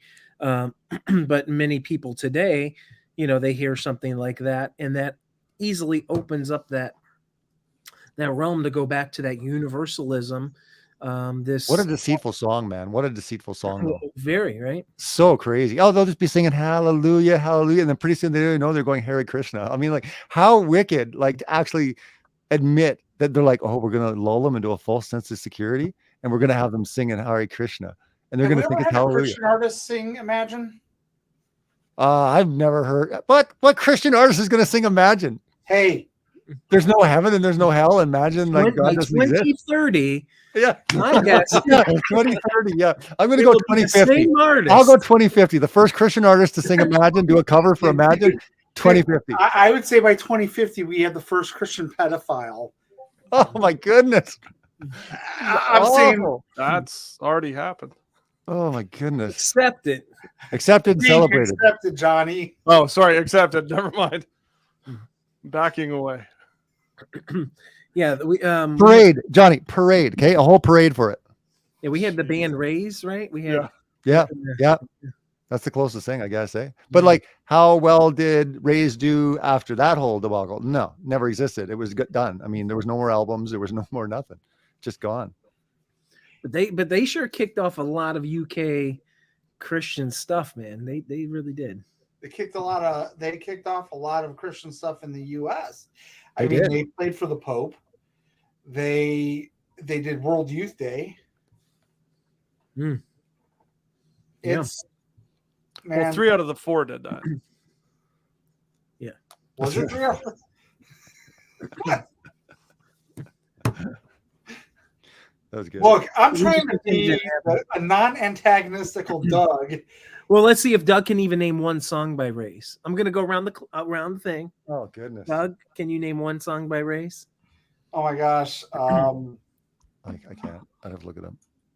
Really? You don't know one song? No, but it was all fast, all dancey, and it was all dun, dun, yeah. Dun, dun, dun. I can remember selling their music. Get it? get up on it. Always and Forever. Oh, nice. And you looked it up on your phone. Nice. All around the world. You say your name. Oh yeah, that one too. Yeah. Place in my heart. I liked Raise when they came out. I hated them. Well, but I was more into the dancey stuff. I like that stuff.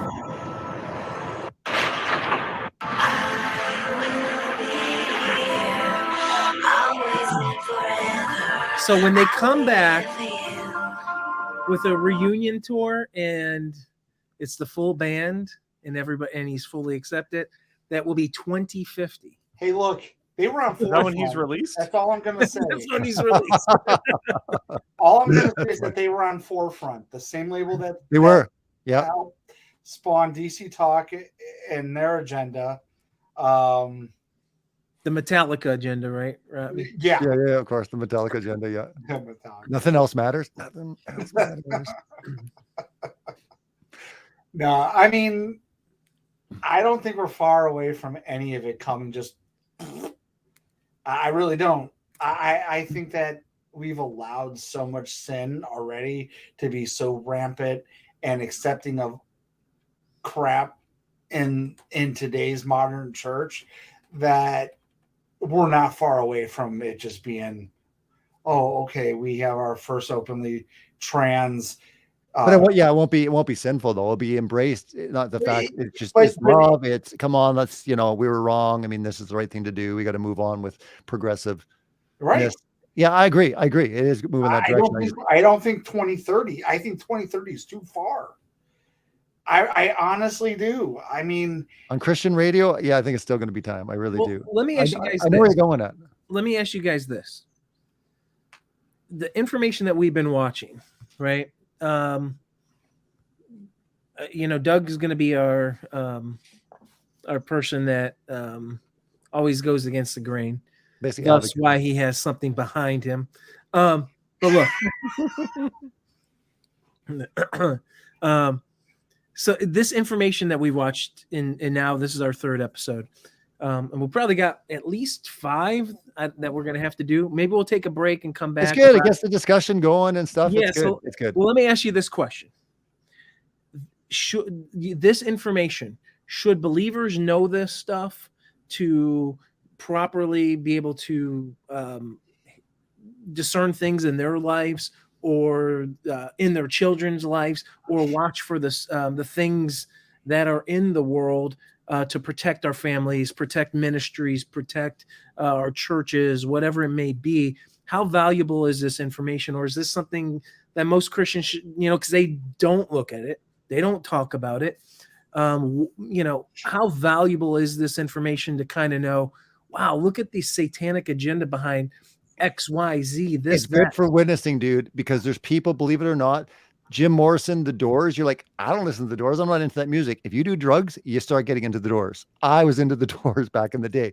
I was witnessing to certain people, and there's people to this day that still buy this music, whether it's 60s, 70s. Again, music is one of those things where it's like, yeah, we're watching this, it's old, but there's a lot of people that still listen to Led Zeppelin, or they listen to the Beatles, or they listen to Elvis Presley. So I think it's important for a ministering type of opportunity. If they know someone there, music is a big factor in people's life. I mean, I find it funny. We're watching all this stuff on Jim Morrison, The Doors. I was booted out of a house from an old friend because we were watching Hell's Bells, or it was they sold their souls for rock and roll. It was one of those documentaries. He's like, Jim Morrison's my God, but he really was into him in a very spiritual way. And he booted me out of his house. And, years later, he got saved, and we laugh about it now. But the fact of the matter was, he was so into it that it offended him so much that he kicked me out of the house. That's a spiritual thing happening in his life. And there's many people, all these people on the panel, I'm sure none of us are hardcore drug addicts, but there's some that are into hallucinogens, LSD, maybe DMT. And I would imagine there's certain music that appeals because it was created that way. It appeals to people that are in that state. So I personally think it's important, especially if we're going to go on this vein, when it comes to a lot of this music that was inspired, especially under the influence of hallucinants and drugs. There's people that listen to this music and they need to know the spiritual ramifications or the spiritual origins of it. Listen, I'll go on record and say when I did LSD, and I'm being honest. No, for sure. Honest. I don't like the Doors. I never really liked the Beatles. I don't really like why can't I remember their name now? They did The Wall. Pink Floyd. Pink Floyd. Gosh. So you never hung out with anyone, like a group of people, and watched Pink Floyd? Let me finish. Okay. Jeez. But you always have to do The Wizard of Oz on.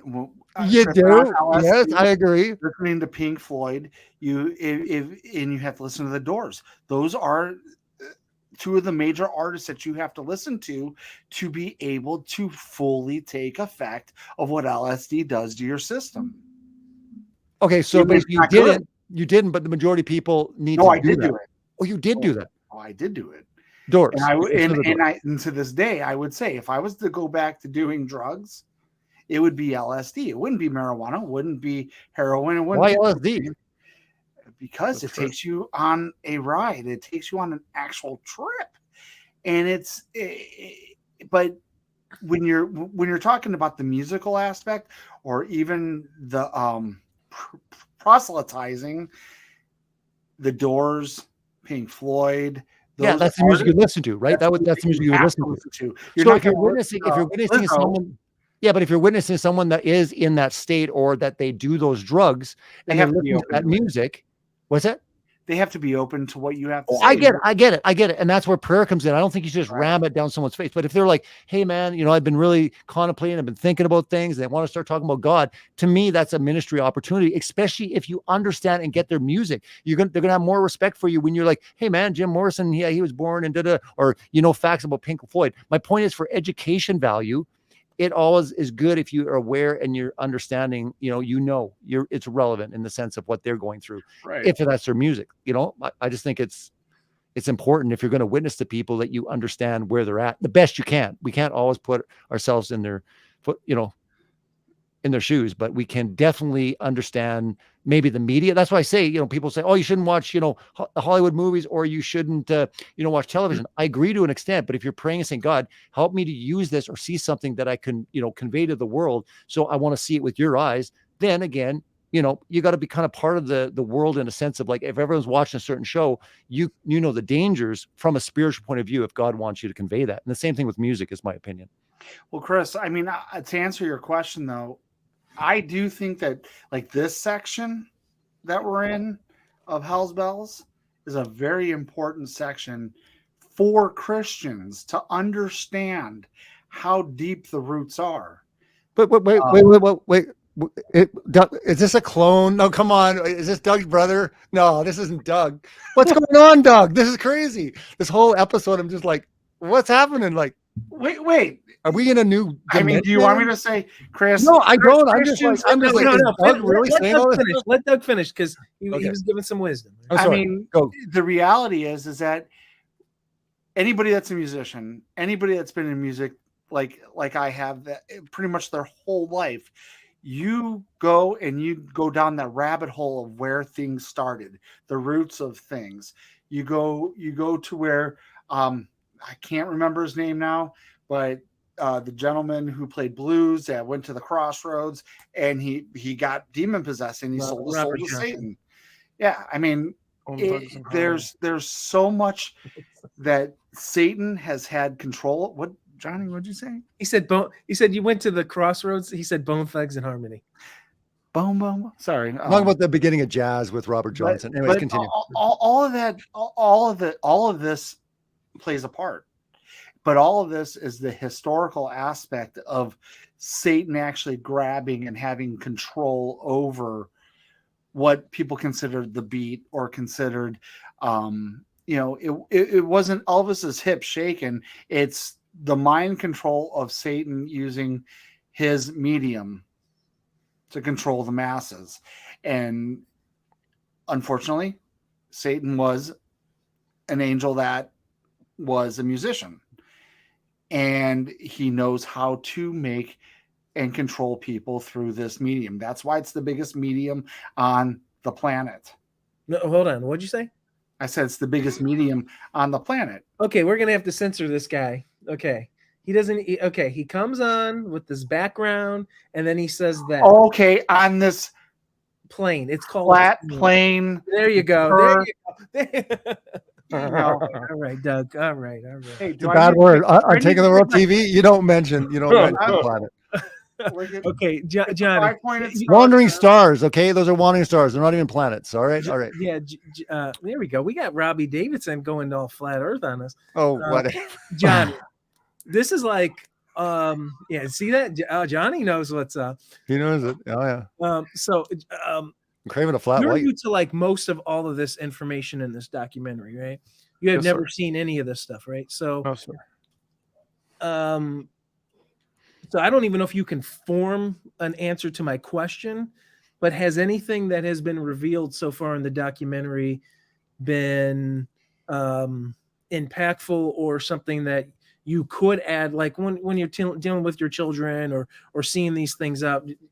Has so far the information, stuck with you in any way?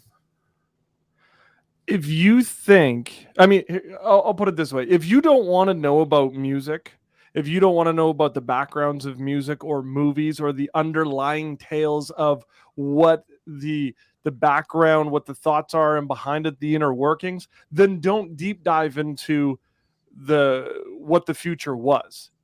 But if you want the reality of, and this is what I've learned from watching this, is that if you want to see where these things are coming from, where the start of where the wheels started turning as to this is what we're going to do, this is how we're going to plant certain things in videos, this is things that we're going to sing about or speak about.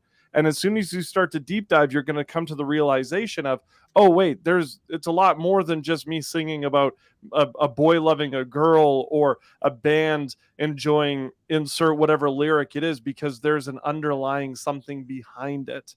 And that comes from either the artist or the person writing it or the label, and there's it's not, if you think that music is just music for the sake of music, then you're leading you're turning a blind eye. You're not deep diving into that there is something going on, or there is something more to what it is that you're listening to and or watching.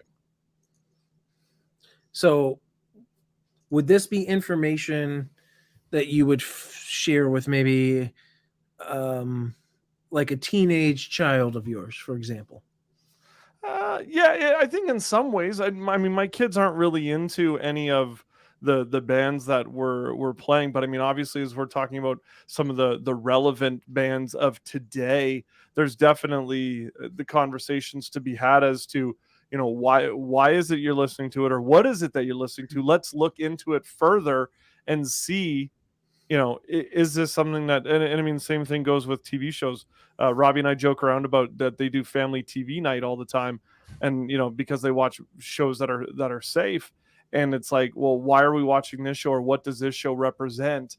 And I think you just need to further look into what's coming in, whether it's eyes or ears or whatever, in order to see, okay, is this something that we should be watching or listening to? Yeah. So I think we're getting close. So I think we should end on this, and then we're gonna be right at our 12 o'clock calling on the East Coast for me and Doug. It's like super still early for you guys, but how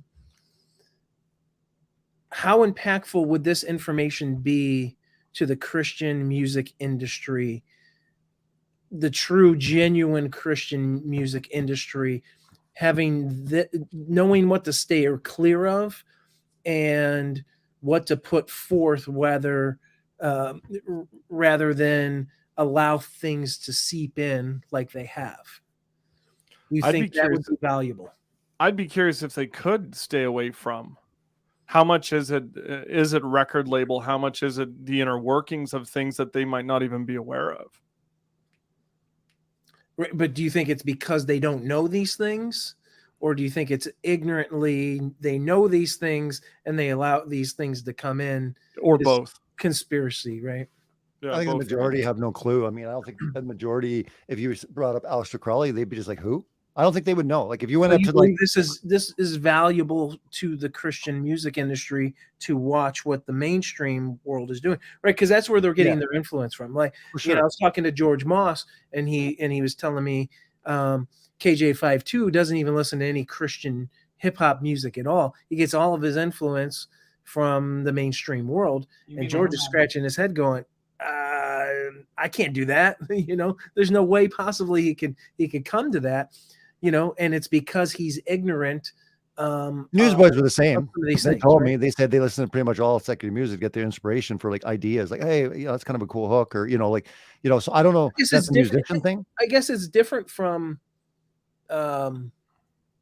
inspiration of like listening to the music, how things Yeah, like are hooks and guitar. Yeah, I think that's more of the thing. It's the but musical. when not- you're listening to it for your entertainment, for your that's value, different. Yeah, that would be different. right? Yeah. There's a difference there, right? Yeah. Because that same spirit of what Crowley was doing, if his spirit is influencing, Satan's spirit is influencing things, Mhm. won't it influence you? It's sort of like saying, well, I don't watch pornography, but I watch all the things that the pornography producers produce that's not pornography.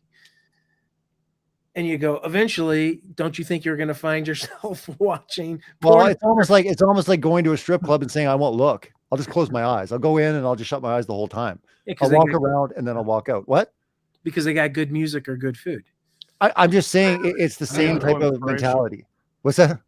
The musical inspiration. Yeah. Yeah. I'm just saying it's you're playing And with it's probably danger. bad food. I've never been in one, so I don't know. So, It's playing with fire. I mean, it really, to me, it's playing with fire. If that's your enjoyment, you're constantly plugging into it. Keep in mind that, like, it might be different when you get older compared to when you're younger. When you're younger, you literally are listening to music, whether it's by your side, by your bedside. I mean, I don't know how many hours a day, but it's a lot. While you're studying, while you're working out, when you wake up, when you're sleeping. I mean, it's nonstop. So if that's just going in your ears constantly, yeah, it's going to start chipping down. It's going to start, it's going to start influencing you. And it might not influence you to like serve Satan or become a pagan or whatever, but it can start steering you in a direction, right? Especially if you don't have a balance. I always tell people, look, if you're going to listen to secular music, fine. At least have a balance. At least balance it out 50-50. Most people don't even do that. I'm like, if you're going to listen to secular music, can you listen to Christian music 50% of the time? At least give it a balance. I mean, you should be listening, in my opinion, Christian music 80% and secular 20%. If you're going to listen to secular music at all, you really enjoy it and you love it and whatever, fine. But at least give it a little bit more focus on God than the world, because most of the stuff is worldly.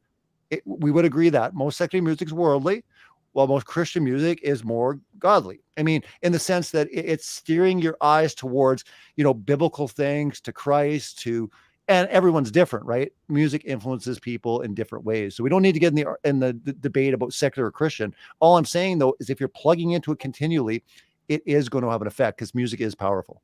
I'll say this, though. When I was my son's age, I was big time into music. And I don't think my son could be bothered. And I would say, hey, well, who's the top 5 Christian artists right now? I don't think he could tell you. Yeah. Because like the Imperials? it's the YouTube and Imperials. everything else. Doug said Imperials. Top 5, yeah, definitely. Top 5 for sure on the 80s, 90s, and maybe. Your kids watch this show, right? They're gonna be like the Imperials, Striper. They're like, what? Dad's into this again? Why do I want to? My kids don't even listen to me on the morning show. But true story. But it's just dad. But it's just dad, right? It's just work. I mean, who would like to listen to their dad at work? Nobody. Like no child. Like, that's the thing. We're all like, oh, that's cool. I listen to Johnny on the radio, but his own son or daughters is like, why would I listen to dad? I hear him all the time. Like, it's because you're dad. Like, you could be a top, like you see this all the time in Hollywood. You just brought his confidence so down. No. Hollywood Robbie actors, brings me down, A-list like, way actors, down. A-list actors would be like, your kids, like, I mean, what do they think? You're big, you're doing all these movies. They're like, they don't care. It's dad. Like, they don't care. Do they ever like want to watch your movies? No. Like, I've met so many band members of Yeah. really big bands, and their kids are just like, this is what my dad does. They don't listen to the band. No. They don't Yeah. have their poster hanging in their No. room. They're just like, man, my dad's really a dork. I thought though, like in my job, I'm like, I'm gonna be able to bring my kids to see these bands. They're gonna be, I'm like, hey, let's go backstage and meet, insert whatever band it is. They're like, do I have to go, Dad? And I'm like, listen, Instead, it's me, Johnny. Pick me. Right. Pick me. I'm always like calling him. Pick me. this is my son, Robbie.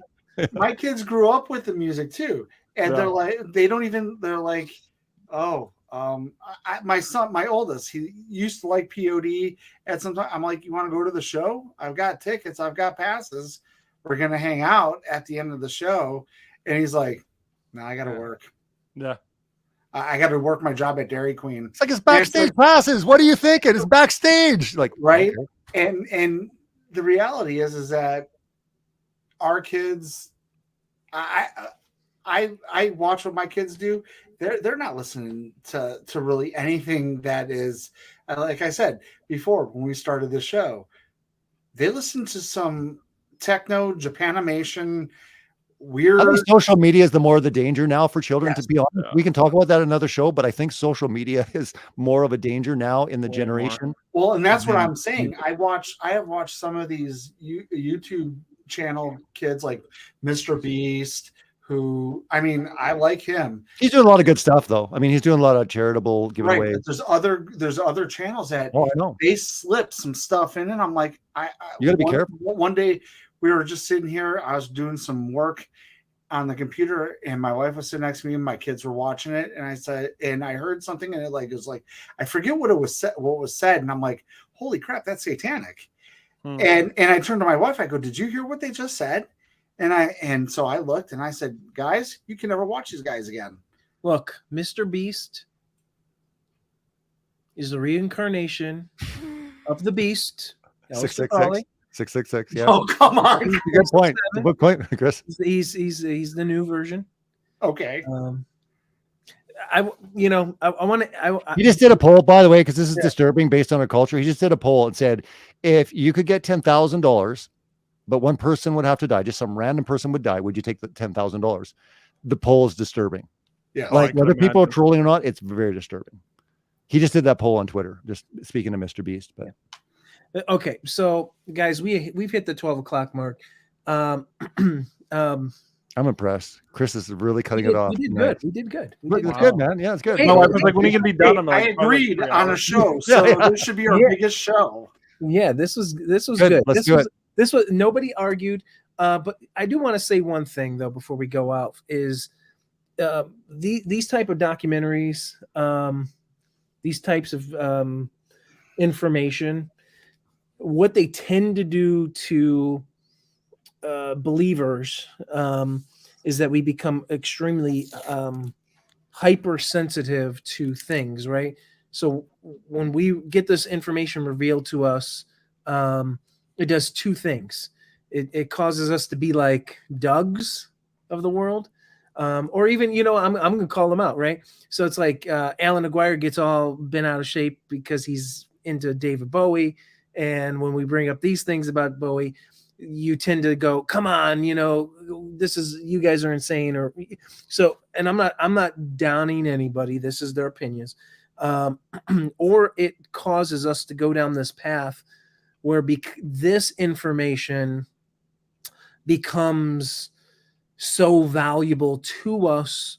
And we become this, like, it's like anything. It's like a dopamine hit to whatever situation or whatever realm we're in, right? It could be cosmology, right? Related info, and we're all studying this, or we're jumping in over here and the satanic music side, and what you're doing. And I've been down this road for a long time.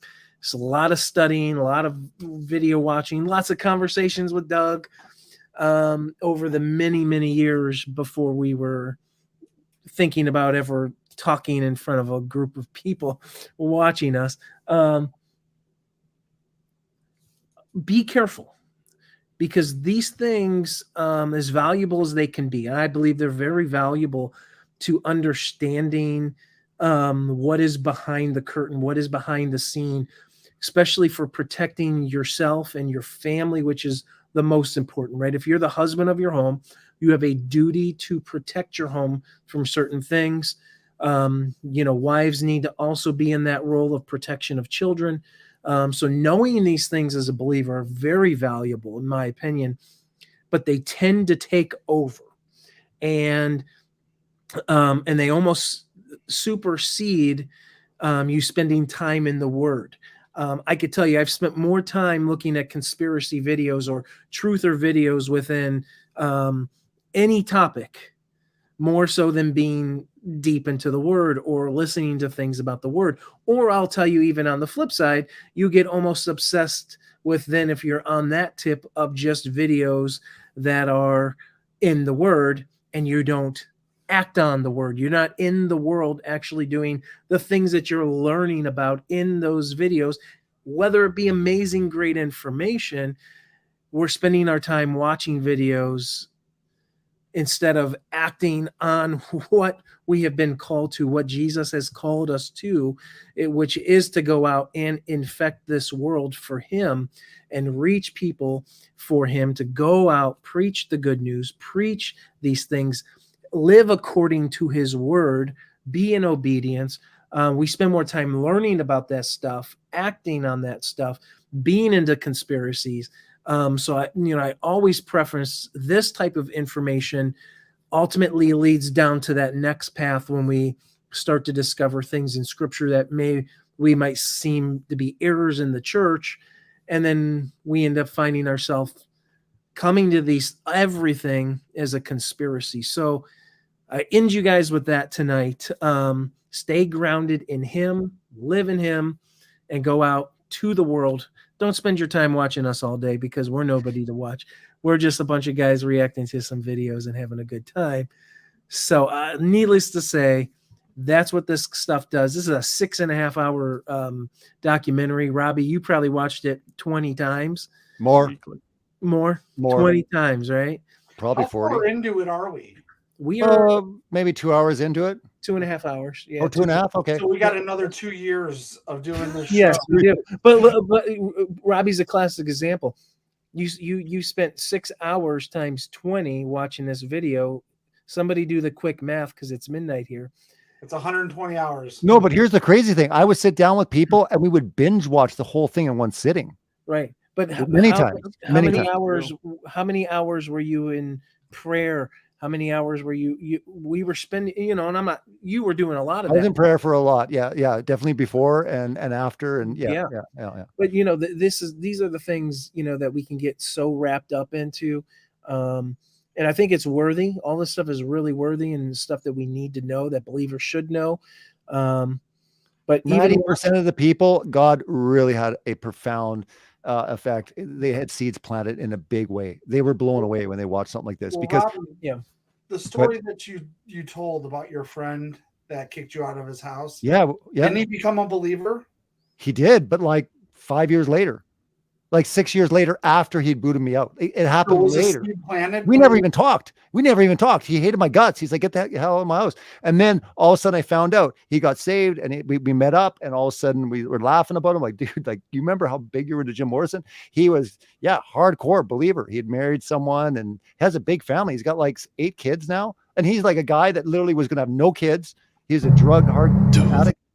He was a hardcore addict. He was never going to have any kids. He's got a huge family. He's still Christian to this day. Yeah. He says, something, I was wrestling with that a lot. It really upset me. And 218. And that seed might have been planted then. No, for sure. But there were other people that I maybe not had contact after the fact, but we talked for a long time after that. Wow, man. I never knew any of that. Like, they were blown away because they started kind of seeing, like Chris said, behind the curtain a little bit. So anyways, it's not for everyone, but again, remember, these were people that were wanting to watch it. They were like, yeah, I'd love to see this, because I was using music as a ministry for a lot of people and they were interested. I'm like, dude, sit down and watch this. I go, if you don't like it, you never want to talk about it, I'll never bother you again. They're like, okay, man, we'll sit down. I mean, we'd sit down with different friends and different people. So I'm like, okay, let's watch it. Because it was all relevant at that time. I got saved in 92. That was like, when that came out, it was brand new. Hell's Bells was already old. I remember watching that. And all of a sudden they just released this like Hell's Bells 2. I'm like, oh my goodness, this is amazing. It was brand new. So everyone that I was watching it was all the cutting edge artists. They were just like, and I would, either it was like Jim Morrison, or it was like heavy metal, or it was hip hop. So if I'm witnessing someone hip hop, I would like, really hone in on the hip hop. Bill Conley, the one that I did that big show with.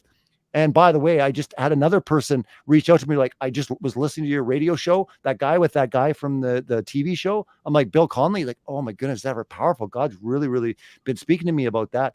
And I'm like, yeah, wow. Like, I prayed for that guy for years and years and years. But dude, I gave him Christian rap continually until finally T-Bone, he's like, all right, this one's actually pretty good. Respect. And he started listening to T-Bone. Another one he actually liked was Gospel Gangsters. But before that, I would give him like Christian rap. He's like, man, it's cheesy, man. Get out of here. He's listening to all this hardcore, you know, ghetto hip hop. And music started like penetrating his life. It took a long time, but he even admits that. So anyways, for me, it's a very passionate ghost hunter. topic. And he was a ghost hunter. He was. Yeah, he was a ghost And hunter. they turned down season 3 because he got saved. And he's like, yeah, God basically was telling him, struggling with it. I haven't listened to that show yet.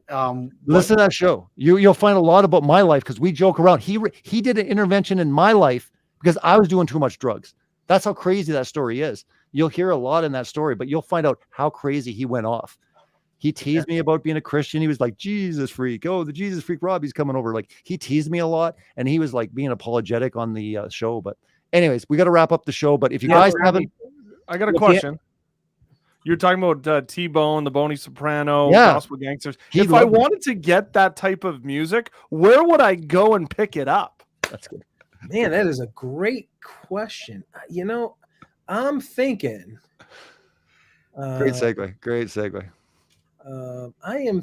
As we finish it off. Oh, wow. It's a great way to finish it. While Chris is looking for that, okay. It is Sound Off, brought to you by bornagainsound.com. Nobody ever goes there from this show, I can tell you. So if you guys are first now watching, I am going to give you, anytime you go there from this show, 2.5% off, 20% off, and free shipping on any order over $20. Nice. Whoa. There we go. I might even put in an order for that one. That's good. Get Except some for Canada. Robbie, Johnny, and Doug all put orders in. Yeah. I'm like 20% off, free shipping. Is that even to Canada? Free shipping? Canada. I was gonna say, it would be cheaper to have you ship it than me drive to your house to get it. Yeah, probably true. It's probably true. Yeah, you get free shipping anytime, Doug. Yeah, so there we have it. Wow. I think we're gonna end on that note. So we will be back with another episode. 2 weeks. 2 weeks. Just before the break. Yeah. So we'll try to get one more. more. Is that like a bad evil word? You can't say it before the break. Actually, you know what? Hey, you guys are gonna get an exclusive for you guys in the chat. I am working on a Christmas special, Take on the World edition. Do you have Kirk Cameron in it? Because Kirk Cameron's. I may invite you, Doug, to come into it. Okay, we're going to have a couple of different people. We're working on a few different people on different perspectives of Christmas, because most people know what my opinions are. But we're gonna bring in a couple different types of people in all different walks, and we're gonna discuss it. So we're actually working on that. So that's gonna happen, God willing. Before Christmas, or I might just do it on Christmas Day, and because I'm not doing anything. But I'm just kidding. I'm not better than anybody. I'm just kidding. But I'm dropping that, and that's going to be a really lively show. And if any of you guys want to come on, I think Doug would be a good one because he's so feisty, and Doug's got some opinions, and maybe Robbie and John, if you really, I just want to know the $10,000 question is: can you find Christmas music at bornagainsounds.com? If people want their Christmas music needs met, if they need that met, can they find probably some in the store? I'm looking for 2 albums. There you go. Christmas albums, Chris. Nice. Do you have them? Well, I won't sell you any of them because I do not want you to continue to celebrate. Fake name, Doug. Fake address. You'd be set. Well, to the people, like this. Look what you made them do. Look at that. Look at that. You can go to Sound Off. Striper. Look at. I have my Striper ornament that was sent to me by Striper. So 2 sacrilegious things: Striper and a Christmas. Actually, ornament. I wear it as an earring, dude. I mean, I'm getting my Imperials one sent to me next week. Imperial. I guarantee you that Toby Mac. How old are they? How old are they now? Anyone checked in on them? How old are they? I think they were one of the 3 wise men. Hey, Petra just did their 50th reunion show. They're so right here in Ohio. We can never end on time. We can never end on time. This is proof positive. We can never end on time. So with that, we got to say goodnight. All right. Hey guys, thank you so much for being in the chat. We are gonna just jump off and do it just like how Johnny ends our shows. All right. Bye. Love you. See ya. Blessings.